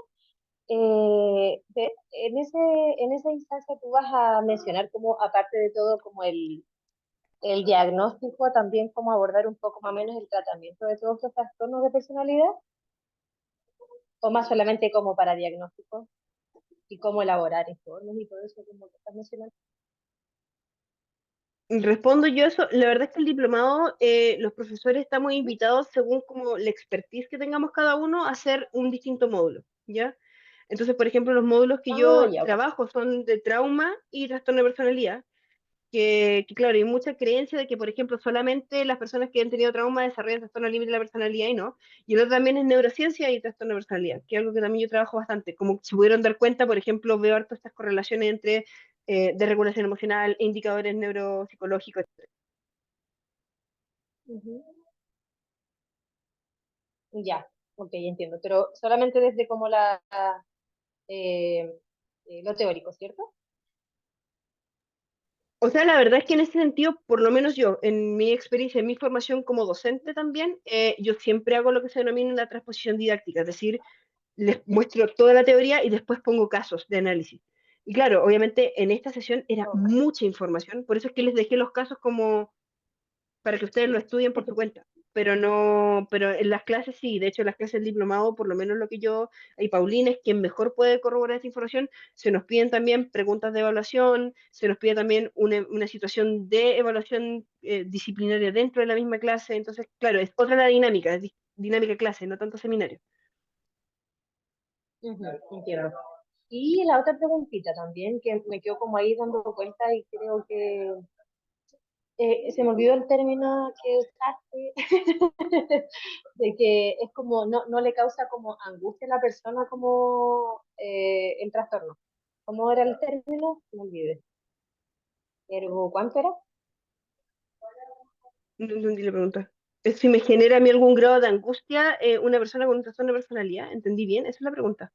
Ah, ego sintónico y ego distónico. Mm, Claro, ego Eso, distónico, por eso. ejemplo, una persona que tiene TOC, mira, la mejor respuesta que se puede dar para eso es la diferencia entre un TOC, trastorno obsesivo compulsivo, o un trastorno de la personalidad obsesiva compulsiva, ¿ya? Una persona que tiene un trastorno obsesivo compulsivo, ustedes saben que se define por obsesiones y compulsiones que responden a distintas cosas. Por ejemplo, paciente joven, 25 años, varón, llega a consultar porque está muy angustiado, porque está teniendo imágenes intrusivas con niños desnudos. Entonces tiene terror porque piensa que se está convirtiendo en pedófilo, ¿ya? Y llega aterrado por eso.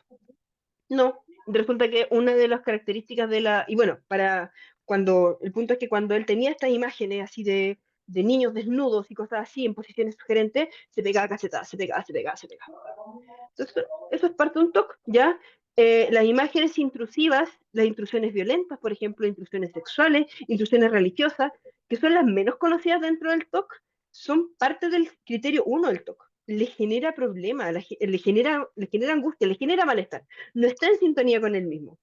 Y luego está el acto compulsivo, que por lo general no tiene mucho sentido lógico y que lo hacía para poder bajar un poco la angustia, ¿ya? En cambio, un trastorno de personalidad obsesivo-compulsivo, por ejemplo, paciente de 45 años que llega y que lo mandó su señora porque ya la señora está harta de que lleva más de 10 años con el mismo par de calzoncillos y no se compra otros calzoncillos. Entonces le pregunto así como, ¿pero por qué no tiene otros calzoncillos? El tipo gana un montón de dinero, pero no tiene otros calzoncillos, po. ¿Y por qué? No, es que la verdad es que yo tiendo como a guardar cosas sin ningún sentido, las guardo, pero además de eso es por un tema que no quiero gastar dinero. Ya, pero ¿por qué no quiero gastar dinero? Porque en algún momento algo va a pasar que voy a necesitar ese dinero. ¿Ya? Y tiende a guardar cosas, sí, guardo cosas con valor y sin valor sentimental, y además estoy teniendo un problema enorme en el trabajo, están a punto de echarme porque resulta que tengo que entregar un informe, el informe lo tengo hecho hace como 5 meses, la verdad, pero no lo he querido entregar porque lo veo y no está bien, no está bueno, entonces eso me está trayendo problemas. Pero usted es perfeccionista, no, es que no está bien el informe. Y esto a usted le hace sentido, entonces a veces ahí recién la persona le hace clic. Y es como, sí, es raro, pero no puedo cambiarlo, soy así. Ya, eso es un trastorno de personalidad obsesivo compulsivo. O sea, un rasgo, un ejemplo. O la persona no le hace tanto ruido. Lo mandó la señora, lo de los calzoncillos es verdad, conocí a una persona en clínica así. Y guardaba dinero y después encontraron boletas de hace como 30 años, ampollas de medicamentos de hace muchos años.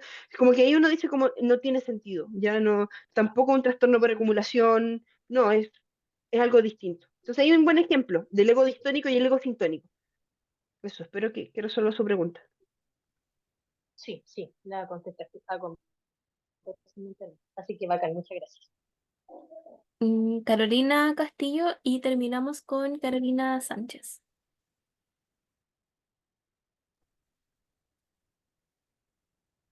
Hola, pucha, aquí voy a ser un poco autorreferente respecto a mi pregunta porque estoy en la siguiente situación. Tengo un hijo de 14 años que tiene un diagnóstico de TDAH hace un año y está con tratamiento farmacológico y con psicoterapia. Y aparentemente estábamos logrando algunos resultados, pudo pasar de curso, se adaptó a algunas cosas, por lo menos aquí en la casa. Pero hace poco descubrimos que está con conductas de riesgo, participando en actividades incluso delictivas, con consumo problemático de sustancias, que nunca nos dimos cuenta, porque esto lo hacía de una manera muy inteligente e incluso se fugaba de la casa en la madrugada, cosa que nunca nos dimos cuenta, porque aparentemente las cosas iban bien. Entonces, a partir de esto que descubrimos, que es mucho más amplio, pero solo lo resumo así, la psicóloga y la psiquiatra que lo están atendiendo sugieren una internación para hacer una evaluación más profunda por la posibilidad de que hubiese un trastorno mayor. Y esto un poco porque desde el trastorno de déficit atencional nos explica un poco las respuestas que da él frente a estas situaciones de riesgo, porque las minimiza, las justifica, hay poca empatía de él respecto a lo que pasa en su entorno con estas problemáticas y lo llevé a la urgencia la semana pasada y lo que en el informe de la urgencia me indicaron era que una hipótesis diagnóstica es TLP, con rasgos antisociales. Entonces, tiene 14 años y hasta donde yo había escuchado, antes de los 18 no habían diagnósticos de trastorno de personalidad. Entonces, y entiendo que hay muchos profesionales que le hacen el quite, tal como tú decías, a hablar de un trastorno de personalidad cuando todavía están en la adolescencia o tienen son menores de edad.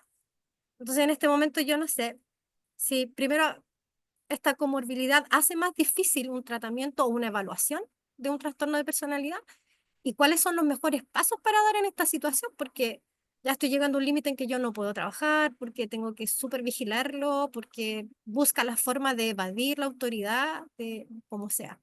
Entonces, ese problema, primero como mamá me está dejando súper descolocada, pero además estudio psicología, estoy por terminar la carrera y desde el punto de vista como profesional, ¿cómo habría que abordar una situación de esta que ha ido como de menos a más en términos de conductas disruptivas y de riesgo?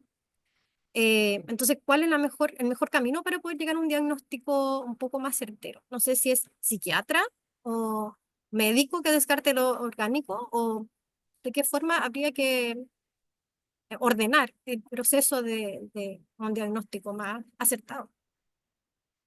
Ya. A ver, lo primero también, ojo, yo, y aquí creo, aquí me voy a poner muy clínica para el tema, pedir por favor también el resguardo y la protección a lo que acá la asistente nos contó. Ya es un caso clínico, un caso personal, y por lo mismo ahí también el respeto a que ojalá dentro de lo posible no salga de acá, ¿ya? Sí, Dentro de lo muchas posible. gracias. También entendiendo lo que es la confidencialidad y que aquí son personas, estamos hablando de personas, ¿ya? Y también es muy doloroso cuando es un familiar directo. Estoy buscando acá para poder proyectar. Existen instrumentos, a ver, lo primero es que existen predictores, pero no necesariamente hablando, lo que hablábamos un rato atrás, implica que el diagnóstico está hecho, ¿ya? Bueno, encuentro ese cuestionario que es súper importante. Pero, no lo encuentro. Pero, por ejemplo, existen cuestionarios que sirven para poder evaluar en adolescentes. Aquí les voy a compartir la pantalla que sirven para poder evaluar en adolescentes posibles rasgos de personalidad que sean patológicos, ¿ya? Este es uno que se utiliza y que básicamente, claro, se utiliza y se puntúa de distintas formas, lo tengo acá, pero no tengo los baremos para poder evaluarlo. Y también este es otro que se ve más que nada para el síndrome de difusión de identidad, ¿ya? Em, pero claro, nosotros hemos visto que esto ha evolucionado, déjenme buscar, estoy tratando de buscar lo más rápido posible para no alargarles tanto el tema. ¿Dónde está? ¿Dónde está? ¿Dónde está?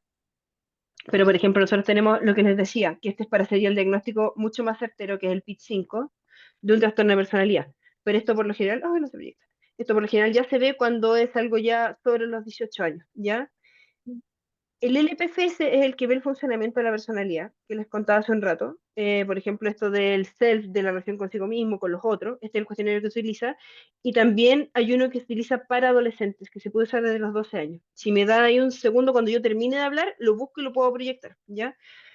¿A qué voy con esto? Se pueden evaluar indicadores de riesgo y hay ciertas características que de presentación se empiezan a ver desde muy niños, ¿ya?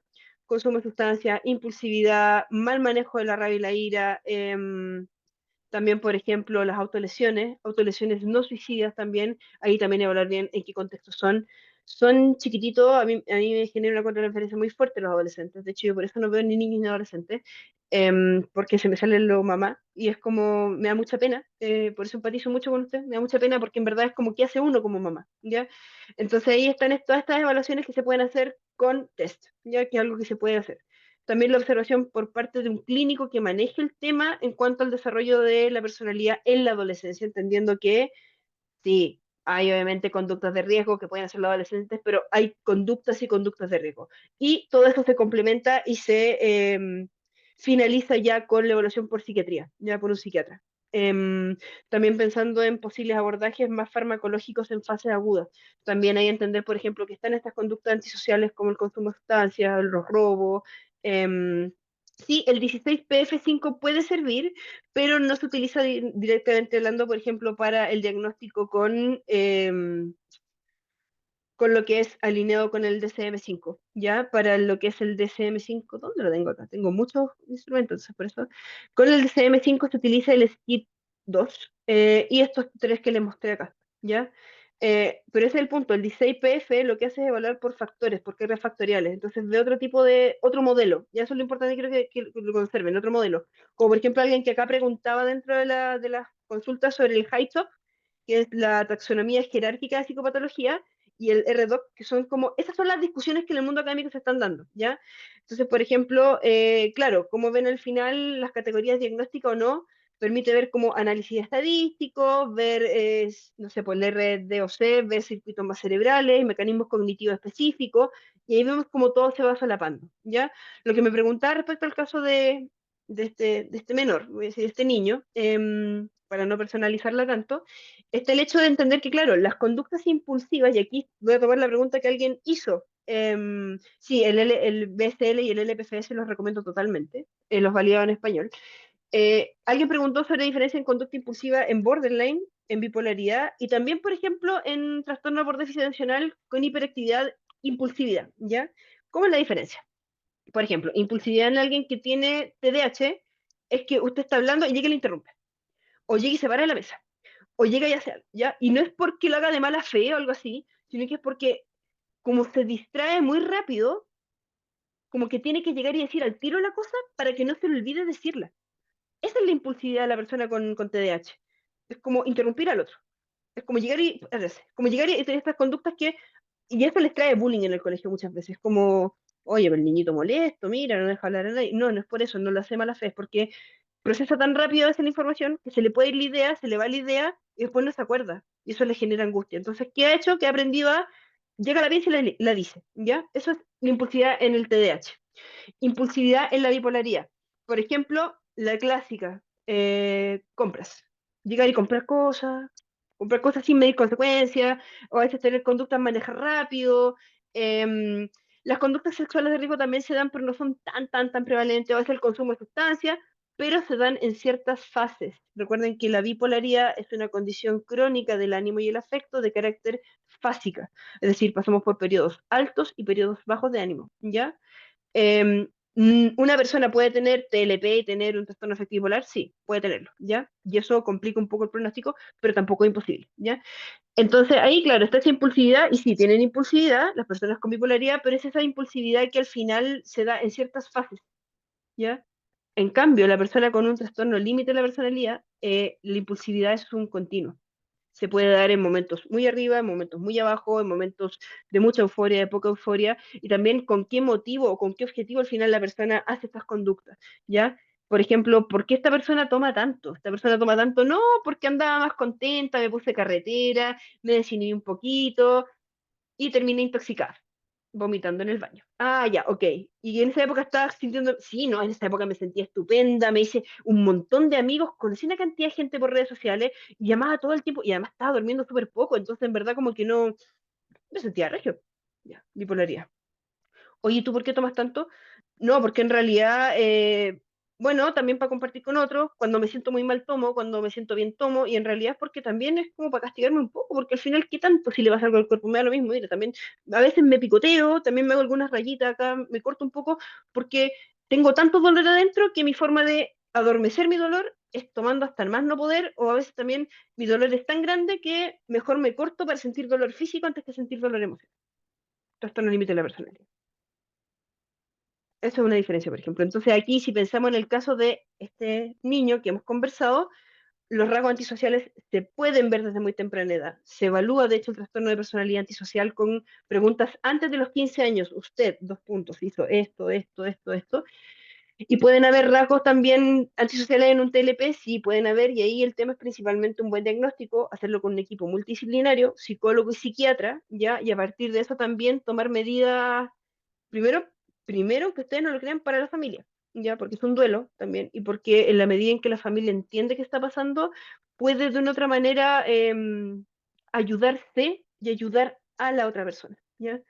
Porque es doloroso, porque es súper doloroso, al final es como no entiendo a mi familiar, y es difícil vivir con una persona que tiene un trastorno de personalidad, porque también es, como se dice en buen chileno, andar pisando huevos. Es como, son tan abruptos los cambios de humor. Por ejemplo, otro criterio que suele confundirse, cambios de humor repentinos debido a una notable reactividad del estado de ánimo. Es un criterio del borderline, ¿ya?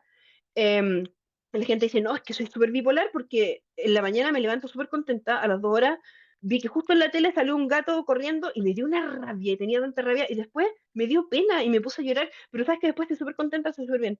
Y ahora en la tarde, mira, me tomé un café con una amiga, me contó una cosa, me dio pena, pero después me reí un poco.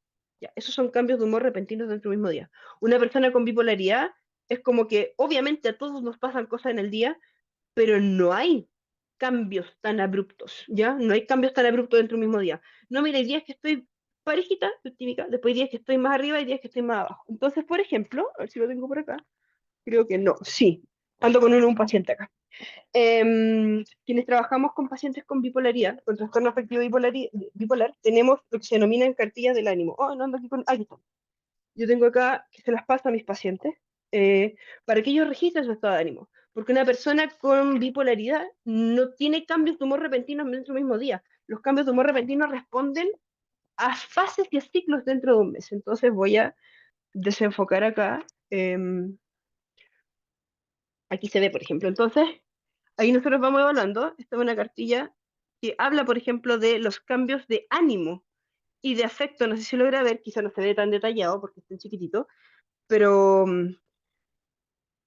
pero por ejemplo, esto se usa. Lo voy a acercar un poquito para que se vea.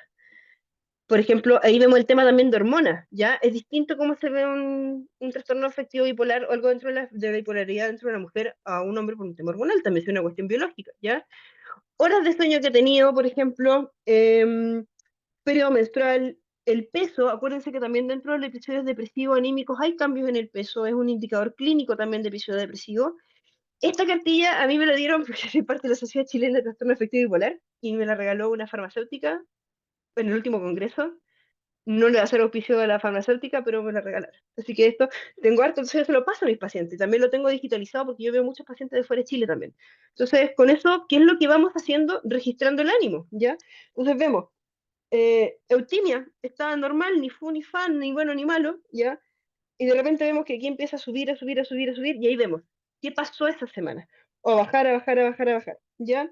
Medicamentos que esté tomando, medicamentos crónicos, la motrigina, el litio, etcétera, las dosis. También, por ejemplo, si esta persona estuvo con más síntomas ansiosos, más síntomas irritables, ¿ya? Ojo, la irritabilidad también es un síntoma de hipomanía, aunque muchas veces pasa desapercibido, entonces la gente cree que la hipomanía es solamente andar grandioso por la vida y sintiéndose contento y eufórico, no, a veces el exceso de irritabilidad es un criterio clínico de hipomanía.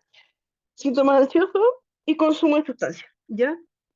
Recuerden que hay altas prevalencias de consumo de sustancias y también de suicidalidad, por ejemplo, en personas con trastorno afectivo bipolar. Entonces, al final, eso es pura evaluación y seguimiento clínico. Yo no recomiendo, o sea, yo en realidad desconfiaría un poco de alguien que hace el diagnóstico en una sesión. Entonces, mi sugerencia es que, claro, efectivamente a este niño se le llevó en una fase aguda, en una fase crítica, estabilizarlo. Ya muchos psiquiatras optan, y yo estoy muy de acuerdo con eso, optan por la hospitalización para ver cómo funciona la persona sin fármacos, para ver cómo el basal de esa persona y a partir de eso tomar decisiones clínicas, ¿ya? Em, y terapia, psicoterapia bien hecha por gente que esté formada en el tema y también terapia para la familia, porque son procesos que también uno tiene que aprender a vivir con alguien que tiene esta condición crónica y que es un ir juntos también, reconstruyendo esa relación. Así que nada, también existe un libro, un manual para personas que son familiares de personas con trastornos de personalidad. Lo pueden googlear, se llama así, Manual para personas con familiares con trastorno de personalidad. Es súper amigable, tiene 20 páginas, lo hicieron en la Católica, en la Universidad Católica donde yo estudié, y la verdad es que es súper útil. Y harta comprensión, nomás harta contención ahí, y harto cariño también, porque son personas. Y no solo sufre el paciente, sufre el entorno también. Así que eso. Y sobre el high top y la otra distinción, no pude profundizar ahí. Vi que Pablo, muchas gracias, Pablo. Gracias, Pablo. Pablo está aquí en el chat. Pablo es un neurocientífico, neurocientista, neuropsicólogo, que yo lo sigo en LinkedIn también, y él sabe mucho de neurociencia. A mí me da un poco pudor hablar de neurociencia delante de él, así que se agradece, pero claro, efectivamente él preguntó sobre el high top, que es esta categoría más jerárquica de las taxonomías de la psicopatología, y también el RDoC, que se enfoca más, por ejemplo, en, no sé, pues, por ejemplo, en el DSM-5, el trastorno límite de la personalidad es una categoría fija, con criterios diagnósticos discretos, cumple o no cumple, pero los pacientes suelen compartir rasgos con otros trastornos, ¿ya? Entonces el high top lo que hace, por ejemplo, es modelar esto mediante dimensiones de desregulación emocional, impulsividad y anedonia, ya reflejando más la variabilidad clínica. Pero al final son formas de diagnóstico. Hoy en día, si lo pensamos también dentro del contexto de la evaluación clínica y de la clínica en general, se utilizan más este criterio de lo que es el DSM-5, el CIE-11 y la estructural. Eso. Me fui mucho por las ramas, yo lo sé, tengo un poco de leche adicional, pero la idea era también darle un poco como de contexto y que se entienda también que a veces hablamos, oh sí, paciente tiene conducta impulsiva, ya, pero ¿cómo es la impulsividad que tiene? Paciente está irritable, ya, pero siempre está irritable. No, está irritable en las mañanas cuando despierta con dolor de estómago. Ah, ya, puede ser algo orgánico. Entonces, ¿ya? Eso, no sé quiénes más estaban con preguntas y hay muchas. Está Carolina y Roberto, pero por favor que sean acotados ya que todavía tengo que hacer un sorteo, porfis.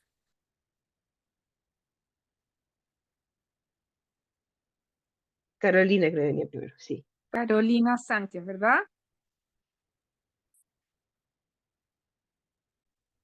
Sí. Ahí yo estoy, sí. La escucho. ¿Aló? Ujú. Hola.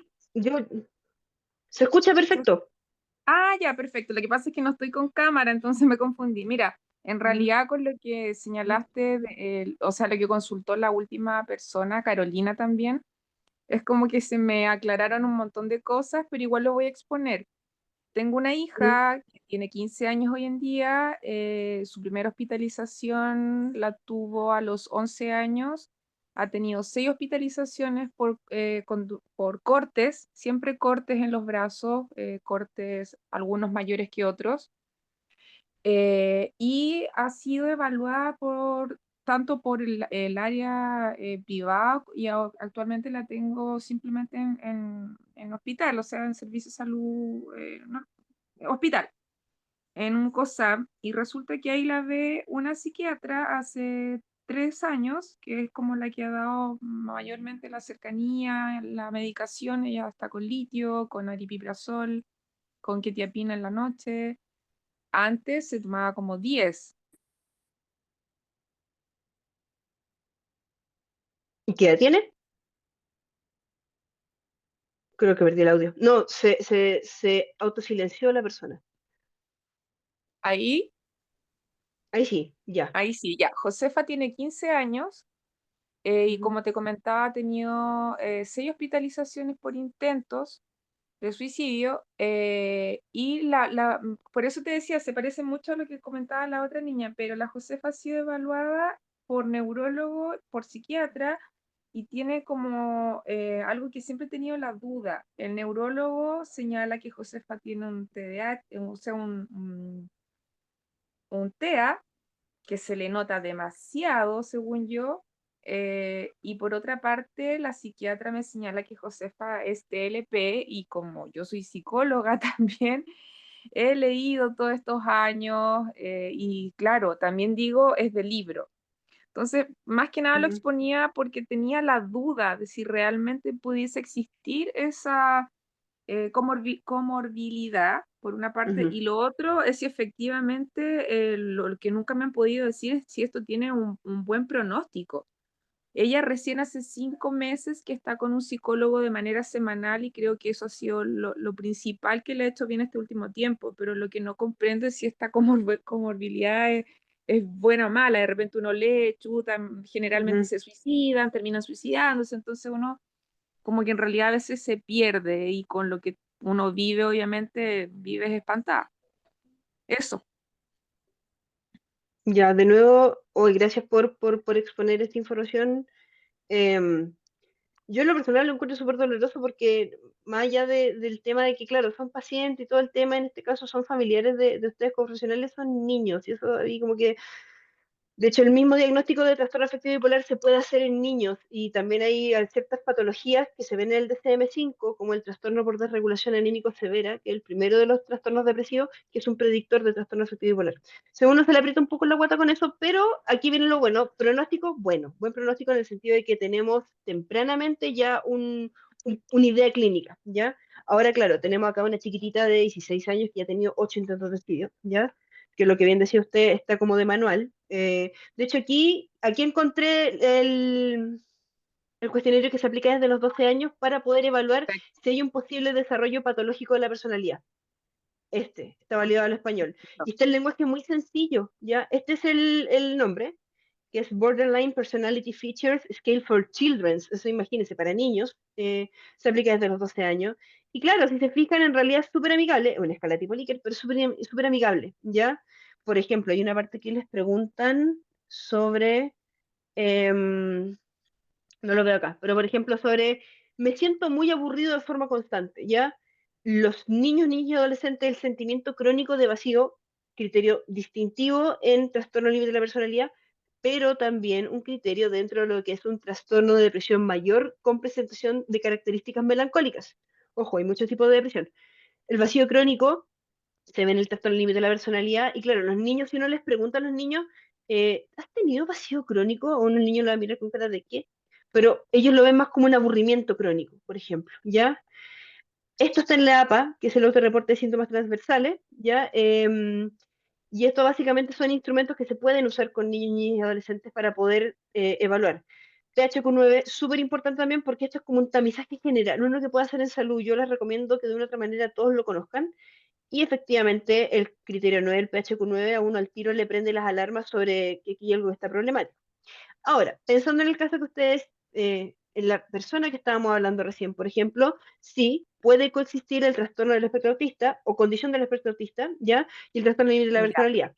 No es tan común, pero sí es un desafío diagnóstico. Yo de hecho diría que es del tipo de diagnóstico que más cuesta hacer, porque hay muchos temas que se solapan. Primero, la identidad, ¿ya? En el TEA la identidad es algo que puede ser muy débil, es decir, muy permeable al contexto. La niña que imita a la una, dos, tres, cinco compañeras para insertarse socialmente hablando, o súper rígida, mm, ¿ya? La niña que no sale de su forma de ser es rígida, pero es estable, ¿ya? Es decir, tiene dificultades para integrar cambio en el autoconcepto, em, pero puede hacerlo, ¿ya? En cambio, en el trastorno límite de la personalidad es inestable, la identidad es fluctuante, está la crisis de identidad, están los cambios drásticos en la autopercepción, ¿ya? Los vínculos interpersonales, las personas que están dentro de la condición del espectro autista, les cuesta a veces comprender un poco las emociones ajenas, ¿ya? Les cuesta, de verdad les cuesta, no es que no te quiera, no te ame, eres mi pareja, no, cuesta, les cuesta, de verdad les cuesta, ¿ya? Pero, efectivamente, aquí me gustaría dígame. solamente cerrar como para que entiendan todos un poco a veces el miedo que uno incluso tiene y mirar a tu propio hijo y decir cómo tiene tanta falta de empatía. O sea, es como a veces me he preguntado incluso hasta con los dibujos que he encontrado si esto realmente tiene que ver con los diagnósticos que tengo hasta ahora, pero me parece súper, y lo voy a tomar para que puedas continuar, hacer una evaluación, como tú dijiste, con un equipo multidisciplinario. Si pudieras dejar quizás alguna dirección, algún contacto Ujú, de dónde se puede hacer esto, creo que sería súper importante para la vida de mi hija y para mí como mamá y psicóloga también. Te lo agradezco. ujú. No, ningún problema. De hecho, bueno, ahí en la lámina, en la primera lámina están todas mis redes de contacto, en el sentido que me pueden encontrar por Instagram, por LinkedIn, está mi correo electrónico personal, lo tengo siempre en el celular. Em, Me pueden preguntar y pregúntenme con total confianza. Yo estuve en el seminario, quiero saber lugares confiables donde, por ejemplo, saca el diagnóstico de TEA. Yo conozco lugares donde hay equipos de neuropsicólogos, centros de evaluación neuropsicológica, donde hay equipos multidisciplinarios que evalúan, ¿ya? Pero yendo más como a la... Pueden preguntarme, me pueden escribir, yo siempre respondo, ¿ya? Pero yendo Muchas más como a la gracias. diferencia. No, gracias a ustedes por preguntar también y contar acá un poco lo que pasa, porque esto nos ayuda a entender un poco, ¿ya? En cambio, los vínculos interpersonales, claro, una persona con TEA puede tener dificultad para comprender emociones ajenas, normas sociales, etcétera, pero las relaciones son limitadas y el problema es que les cuesta interpretar un poco la intención del otro. En cambio, una persona con un TLP, por ejemplo, son relaciones intensas, inestables, con patrones de devaluación, de idealización y con un miedo horrible al abandono, ¿ya? Em, la regulación emocional, por ejemplo, puede haber rigidez en el TEA emocional o respuestas que son desproporcionadas, pero no son impulsivas. En cambio, la regulación emocional dentro de lo que es el trastorno de la personalidad es una desregulación extrema, son cambios rápidos de estado de ánimo, hay una impulsividad en respuesta a las emociones, hay los más psicodinámicos, el acting out, por ejemplo, los cortes son acting outs muchas veces. La empatía, muchas veces se dice que hay una empatía deficiente en el TEA, ya que, pero es porque hay una emocionalidad más bien como preservada, ya como que pueden comprender emociones, pero con más esfuerzo, ya, pero no es tan intuitivo. Esto es lo neurodivergente. En cambio, por ejemplo, en el trastorno límite de la personalidad está la hipersensibilidad emocional, tendencia a interpretar situaciones de forma personal, etcétera. Veo que están diciendo que se atrasaron mucho, entonces quizás no voy a profundizar. em, Primera vez que nos atrasamos mucho. Ya, perdón. Y bueno, también el tema de la historia de vida. O sea, por ejemplo, una persona con TEA, desde la infancia hay ciertos problemas. Recuerden que el TEA son dos criterios grandes: dificultades en la comunicación social y patrones de intereses restringidos y repetitivos con poca flexibilidad. Esos son los dos criterios, y hay que están desagregados en más síntomas chiquititos. En cambio, por ejemplo, un trastorno límite de la personalidad, de historia de vida, hay una historia de trauma, de abandono, o bien de antecedentes genéticos, o a veces también es como que los contextos se van dando para eso, ¿ya?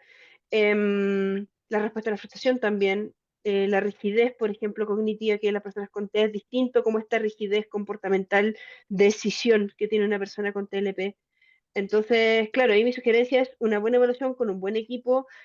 Yo soy bien como jodida con el tema en el sentido de que yo por lo general si doy el dato de referencia de alguien, es de alguien que me consta que tiene algún grado de formación, y por lo mismo, o sea,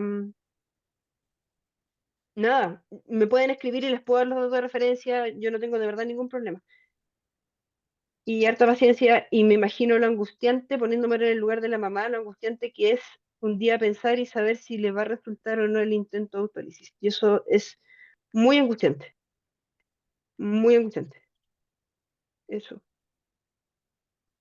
No sé si, bueno, Paulina ahí maneja más el tema de los tiempos, pero Sí, haber podido ayudar un poco en la pregunta. es Dígame. que sí, Roberto igual me había hablado por interno, pero por favor que sea cortito, es que necesito hacer el sorteo porque ya tengo que cerrar, ya rápido. Sí. Por favor. Ujú, Hola, se escucha, lo voy a hacer muy cortito. ujú. Se escucha bien, ¿verdad? Sí, lo escucho perfecto, Roberto. Cuénteme. Mira, resulta que yo sé que el tema de la bipolaridad generalmente se diagnostica en la adolescencia y en la adultez temprana, eh, digamos, en la mayoría de los casos.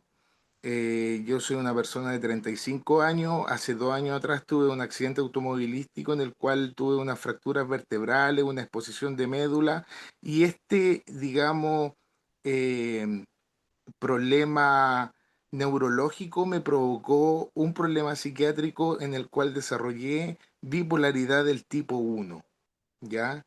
En el cual yo estoy viviendo actualmente, en el cual recién he logrado que los medicamentos se ajusten para poder lograr la estabilidad, pero tal como tú decías, no es un ciclaje rápido, así como que un día me siento muy eufórico, al otro día me siento muy triste, sino que de repente puede ser 2 semanas de depresión completa, donde no quieres salir de tu habitación, donde los pensamientos autodestructivos son pero invasivos, son totalmente intrusivos, son bastante fuertes, y el problema está en que cuando uno eh, eh, crea el viraje hacia la manía, en la manía uno está decidido a hacer cualquier cosa.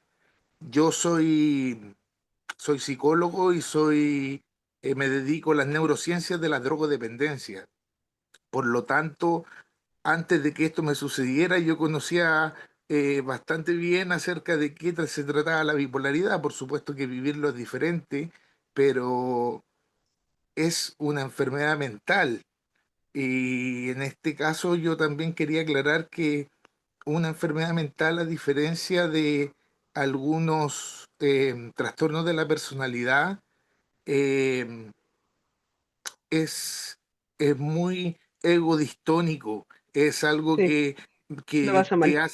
te hace sentir muy mal, te hace sentir muy incómodo, es algo que no es agradable. En cambio, por ejemplo, una persona con trastorno de la personalidad narcisista es una persona que no le molesta ser de la forma en la que es, digamos, em, y y sus síntomas son totalmente egosintónicos. Bueno, eso quería aclarar el tema de que la bipolaridad entiendo que en los jóvenes en muchos casos puede llevar a la autodestrucción, al suicidio. Sí, ahí brevemente quizás para complementar, bueno, la verdad es que sí. De hecho, los indicadores dicen que efectivamente por lo menos el 50% de las personas que están dentro del espectro de bipolaridad, tipo 1, tipo 2, no especificado o inducido por sustancia ciclotimia, tienen un riesgo, tienen al menos un intento autolítico en la vida, ¿ya? Porque los episodios depresivos también son muy profundos. Aquí les estoy proyectando un poco lo que es la cartilla que antes les mostré, ¿ya? Si quieren ir pueden tomar una foto y se quedan con la idea de la cartilla. Y claro, efectivamente la bipolaridad también se puede evaluar con este instrumento, permiso de cambiar, que es el MDD, Mood Disorder Questionnaire, que habla de esto. ¿Ya? Entonces aquí también, efectivamente, muchas veces como alguien de su familia le ha dicho algo de esto, y un buen tamizaje también puede ser con este instrumento que está en el DCM5, que es muy parecido al que les mostré antes, pero esto es para adultos, ¿ya? Y con esto uno ya también puede ir viendo un poco más cómo avanzan los síntomas. Pero sí, efectivamente, también el tema del suicidio y las autolesiones son muy diversos los orígenes, la etiología, y eso es clínica. Y también, repito, se pueden producir situaciones crónicas de salud a posteriori por causa orgánica, y también eso es un duelo por salud, a veces por enfermedad. Y gracias ahí por compartirnos su experiencia, porque también es de lo que se denomina la experiencia usuario, y para eso también está, bueno, Círculo Polar también, que es una red de apoyo, o si no, también apoyarse con otras personas que viven esto y que entender que también este tránsito no es tan solo, y que hay otros que lo viven también. Eso. Muchas gracias. Ya, ahora sí damos por terminado. Agradecerle también a la profesora por el excelente seminario y también la buena disposición que tiene para responder todas las preguntas que hicimos. Muchas gracias. Así que no sé si quiere decir algo más, profe, pero por ahora vamos No, a... ¿No? Porque ahora sí vamos a comenzar con el seminario. Más que nada, a vuelta a agradecerle también por la excelente exposición.